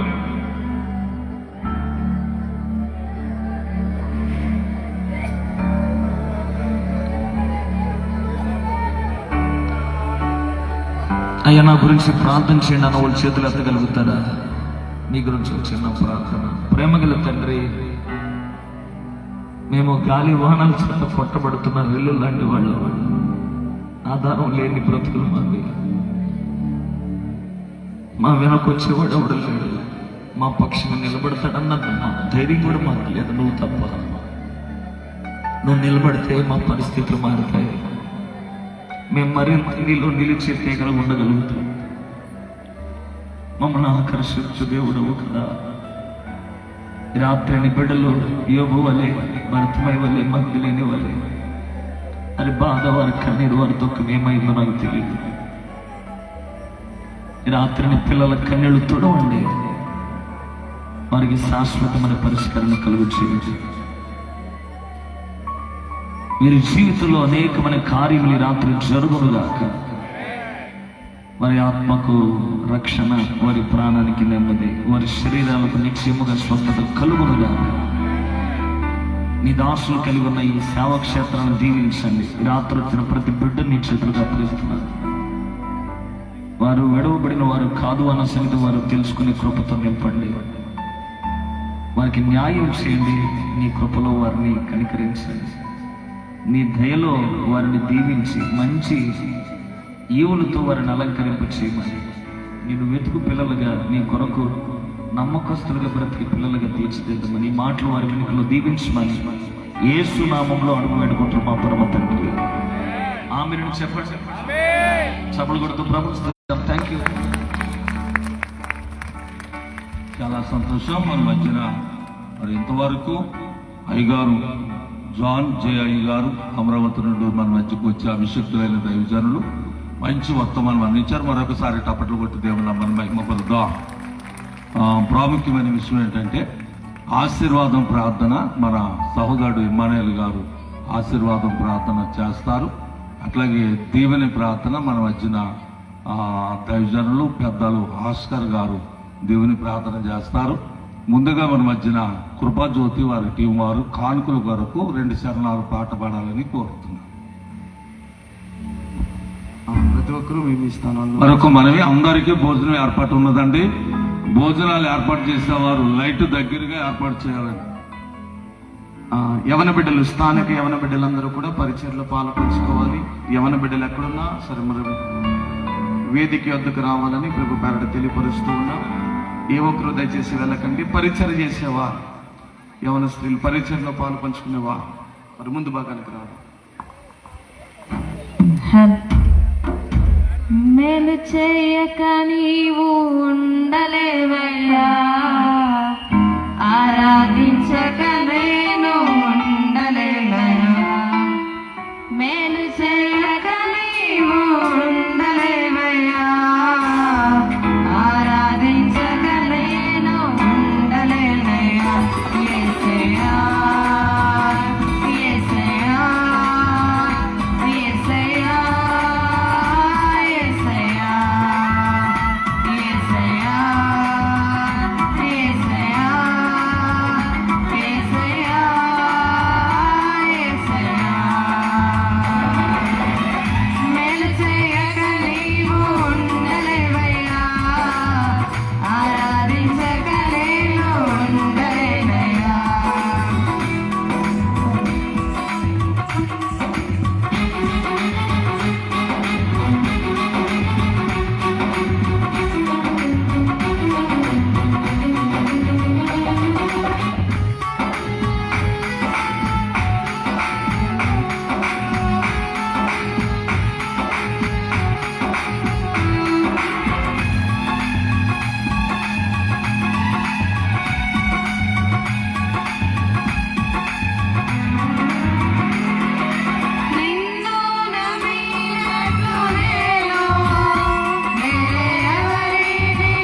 చాలా సంతోషం అండి. ఆ విధంగానే మరి పట్టబడిన కానుకల కొరకు మన మధ్యలో ఉన్న షామీల్ అయ్య గారు కృష్ణపాలెం నుండి వచ్చారు. అయ్యగారు ప్రార్థన చేయవలసిందిగా ఆహ్వానిస్తాం. ప్రార్థన చేసుకుందామండి. మహాగరుడ, మహోన్నతుడ, మమ్మల్ని త్రిక్లిగా ప్రేమించినటువంటి మా దేవ, మా ప్రభువ, మీ మహాకృప చేత, దయచేత రెండవ రాత్రి ఈ యొక్క సువార్త సభను ప్రారంభం నుండి ముగింపు వరకు మీరు అధ్యక్ష వహించి మీ నామాన్ని మహిమకరంగా జరిగించినందుకు మీకు లెక్కలేని స్తోత్రాలు చెల్లిస్తున్నానయ్యా. మీ దాసుల్లో మీరుండి ఇప్పటి వరకు చక్కని శ్రేష్టమైన మాటల ద్వారా వచ్చినటువంటి విశ్వాస బృందాన్ని ఎంతగానో బలపరిచినందుకు మీకు లెక్కలేని స్తోత్రాలు చెల్లిస్తున్నాను. అలాగే సభల నిమిత్తంగా ఎంతో ఖర్చుతో కూడింది కాబట్టి ప్రభు మరి ఇచ్చిన కానుకలు ఇచ్చిన సహోదరులందరూ కూడా పేరు పేరు చొప్పున మీరు దీవించండి, ఆశీర్వదించండి. ఈ కానుకలు మీ సేవార్థం ఉపయోగించడానికి కృపనుగ్రహించండి. అలాగే రేపు రాత్రికి జరిగేటువంటి సువార్త సభ కూడా ఘనంగా మీరు జరిగించి మీరు మహిమ పొందమని ఈ సమయంలో ప్రభు మా యొక్క ప్రార్థన మీరు ఆలకించమని యేసుక్రీస్తు పరిశుద్ధ నామములో ప్రార్థన చేస్తున్నాం మా యొక్క పరమ తండ్రి, ఆమేన్. మంచిది. అట్లాగే మరి ఈ స్థలం సూరానేని నాగేశ్వరరావు గారు వారి కుమారుడు ప్రసాద్ గారిదండి. మరి 20 సంవత్సరాలుగా దీనిని మెరకపోయలేదు. సుమారు 10 రోజుల క్రితమే ఈ స్థలానికి మెరకపోసారు. అయ్యగారిని నేను అడిగాను, అయ్యా మరి మేము 3 దినాలు సభలు పెట్టుకుంటామండి అన్న అవకాశం ఇస్తారా అని అడిగాను. సభలకైతే నేను అభ్యంతరం పెట్టను, పెట్టుకోండి, 3 దినాలు కాబట్టి 5 దినాలైనా పెట్టుకోండి, తర్వాత మీ సభలు అయ్యాక ఫినిషింగ్ వేసుకుంటాను నేను అని చెప్పారు. ఆ విధంగా మరి వారు చేసిన మరి యొక్క సహాయము దేవుని పేరట ఎంతో అద్భుతంగా మరి ఈ దినము మనమంతా కూడా చాలా ఆకర్షణీయంగా ఉండేటువంటి స్థితిలో ఈ స్థలాన్ని తయారు చేసి మనకి ఇచ్చారు. ఎందుకంటే దీనికి సుమారు 2 లక్షల రూపాయలు పెట్టుబడి పెట్టి మొదటగా మనకు ప్రార్థనకి ఇచ్చారంటే దేవుడు చేసిన ఒక గొప్ప అద్భుతం. వారి యొక్క మనస్సు ఎంతో మంచిదని నేను అట్లాగే ఊహిస్తున్నాను. ఆ విధంగానే మరి 3 దినములు రక్షణ సువార్త సభలు. మొదటి రోజు మన మధ్యకు జార్జ్ బుష్ గారు వచ్చారు, ఉయ్యూరు పట్టణస్తులు. ఆ విధంగా ఈ రోజైతే జాన్ జే గారు అమరావతి నుండి వచ్చారు. ఆ విధంగా రేపు మరి ఎదురుమండి మోజేస్ గారు కోదాడ నుండి వస్తున్నారు. వచ్చేసి రేపు కూడా అందరూ పెందలకాడే రండి. ఎవరైనా పాటలు పాడేవారు ఉంటే పెందలకాడే రావాలని కోరుతున్నా. 5 గంటలకి ప్రార్థన ప్రారంభమవుతుంది. మరి ఈరోజు అయ్యగారు కొంచెం లేటుగా వచ్చారు, లేకపోతే ఇంకా మనం 1 గంట ముందు ముగించుకోవాలి. సరే, రేపు లాస్ట్ రోజని ఎక్కువ టైం అవుద్దని అనుకుంటా, రేపే తక్కువ టైంలో ముగింపబడుతుంది. అందరూ పెందలకాడే రావాలని కోరుతున్నాం. మన మధ్యన ఇమ్మానుయేలు అయ్యగారు సహోదరుడు మన మధ్యన ఉన్నారు. ఆశీర్వాదం ప్రార్థన చేయవలసిందిగా కోరుచున్నా. దేవుని ప్రార్థన మన అయ్యగారు ఆస్కర్ అయ్యగారు ఉన్నారు, వారు దేవుని ప్రార్థనిస్తారు. ప్రార్థన చేసుకుందాం, తల ఉంచుదాం. ప్రేమగల తండ్రి, దయగలిగిన యేసయ్య, నువ్వు నిలబడే దేవుడు ప్రభువా. లోకం మనుషులు విడిచిపెట్టిన విడువని దేవుడువు. ఈ రాత్రి వేళ అనేకమైన బిడ్డలని ఈ స్థలంలోనికి మీరు తొడుకొచ్చారు.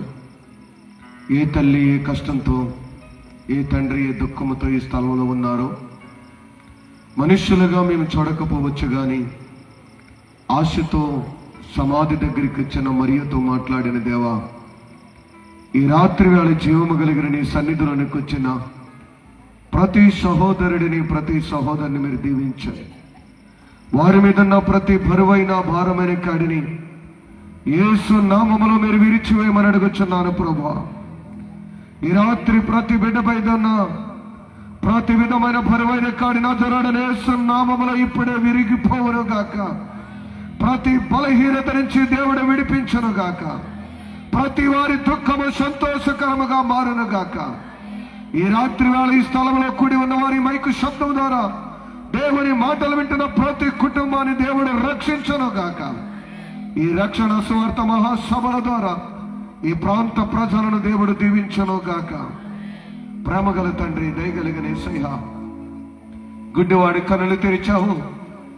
ఈ రాత్రి వేళ ఇదిగో అనేక ద్వారములు మూయబడి ఈ స్థలములోనికి వచ్చిన నీ బిడ్డలు మీరు దర్శించండి. ఎవరి విషయములు ఏ ద్వారములు మూయబడి అయా ఏ విషయంలో నిందించబడి అవమానం చేయబడుతూ దిక్కుతోచక దారి తెలియక అయా ఇదిగో మౌనంగా నీ సన్నిధిలో చూస్తూ ఉండగా చేయి చాచి ఇదిగో నీ బిడ్డలు మీరు పట్టుకోమని అడుగుచున్నా. ఈ రాత్రి వేళ వచ్చిన ప్రతి ఒక్కరిని వారి కుటుంబాలు మీరు దీవించండి. మరి ముఖ్యంగా ఈ సభల కొరకు అనేకులు తమ హస్తాలు చాపి ఉండగా మీరు దీవించండి. ఇక్కడ పరిచర్య చేస్తున్న ప్రతి ఒక్కరిని వారి కుటుంబాలను మీరు దీవించండి. 2 దినాల మహిమకారంగా జరిగించారు. 3వ దినము కూడా నీ నామానికి మీరు మహిమను తెచ్చుకోమని యేసు నామమున అడుగుచున్నాను తండ్రి, ఆమేన్. దయచేసి అందరూ నిలబడండి, ఆశీర్వాదం తీసుకుందాం.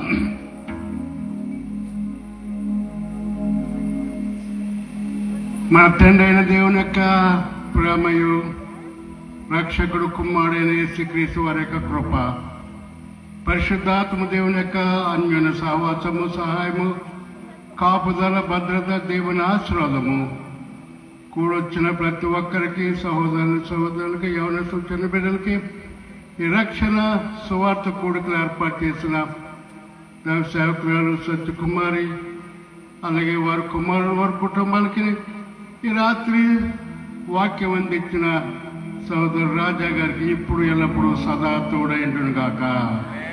ఆమేన్. అందరికి వందాలండి. ప్రభు కృప తోడైండును గాక. చాలా మంచిదండి. ప్రార్థన చేసిన అయ్యగారికి హృదయపూర్వక వందనాలు తెలియపరుస్తున్నా అండి. దయచేసి ఎవరి స్థలాల్లో వారు దగ్గరలో భోజనాలు జరుగుతున్నాయి, అందరూ కూడా భోజనం చేసి వెళ్ళాలని కోరుతున్నాను. అందరికీ వందనాలండి. లైన్ ఇంటి గమనం జరిగించండి. 2-3 చోట్ల విభజించాలి త్వరగా. దైవ సేవకులకు అయ్యగారు ఇక్కడ చర్చ దగ్గర భోజనాలు జరుగుతున్నాయండి. గమనించండి, గ్రీన్విల్ కంటి చర్చ్ నుంచి వచ్చిన పెద్ద ఆమె మనేళ్ళ నాగమణి ఎక్కడుందో కొంత సంఘ బిడ్డలు గమనించాలని ప్రేమతో తెలియపరుస్తున్నా. వందనాలు.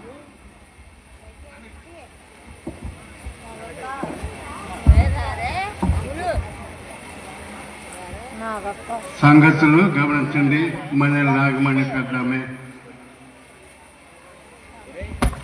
దయచేసి ప్రతి ఒక్కరు కూడా భోజనము చేసి ప్రతి వారు కూడా వెళ్ళవలసిందిగా ప్రభు పేరట మనం చేస్తున్నాం. దయచేసి దైవ సేవకులైనటువంటి వారు ఎవరైనా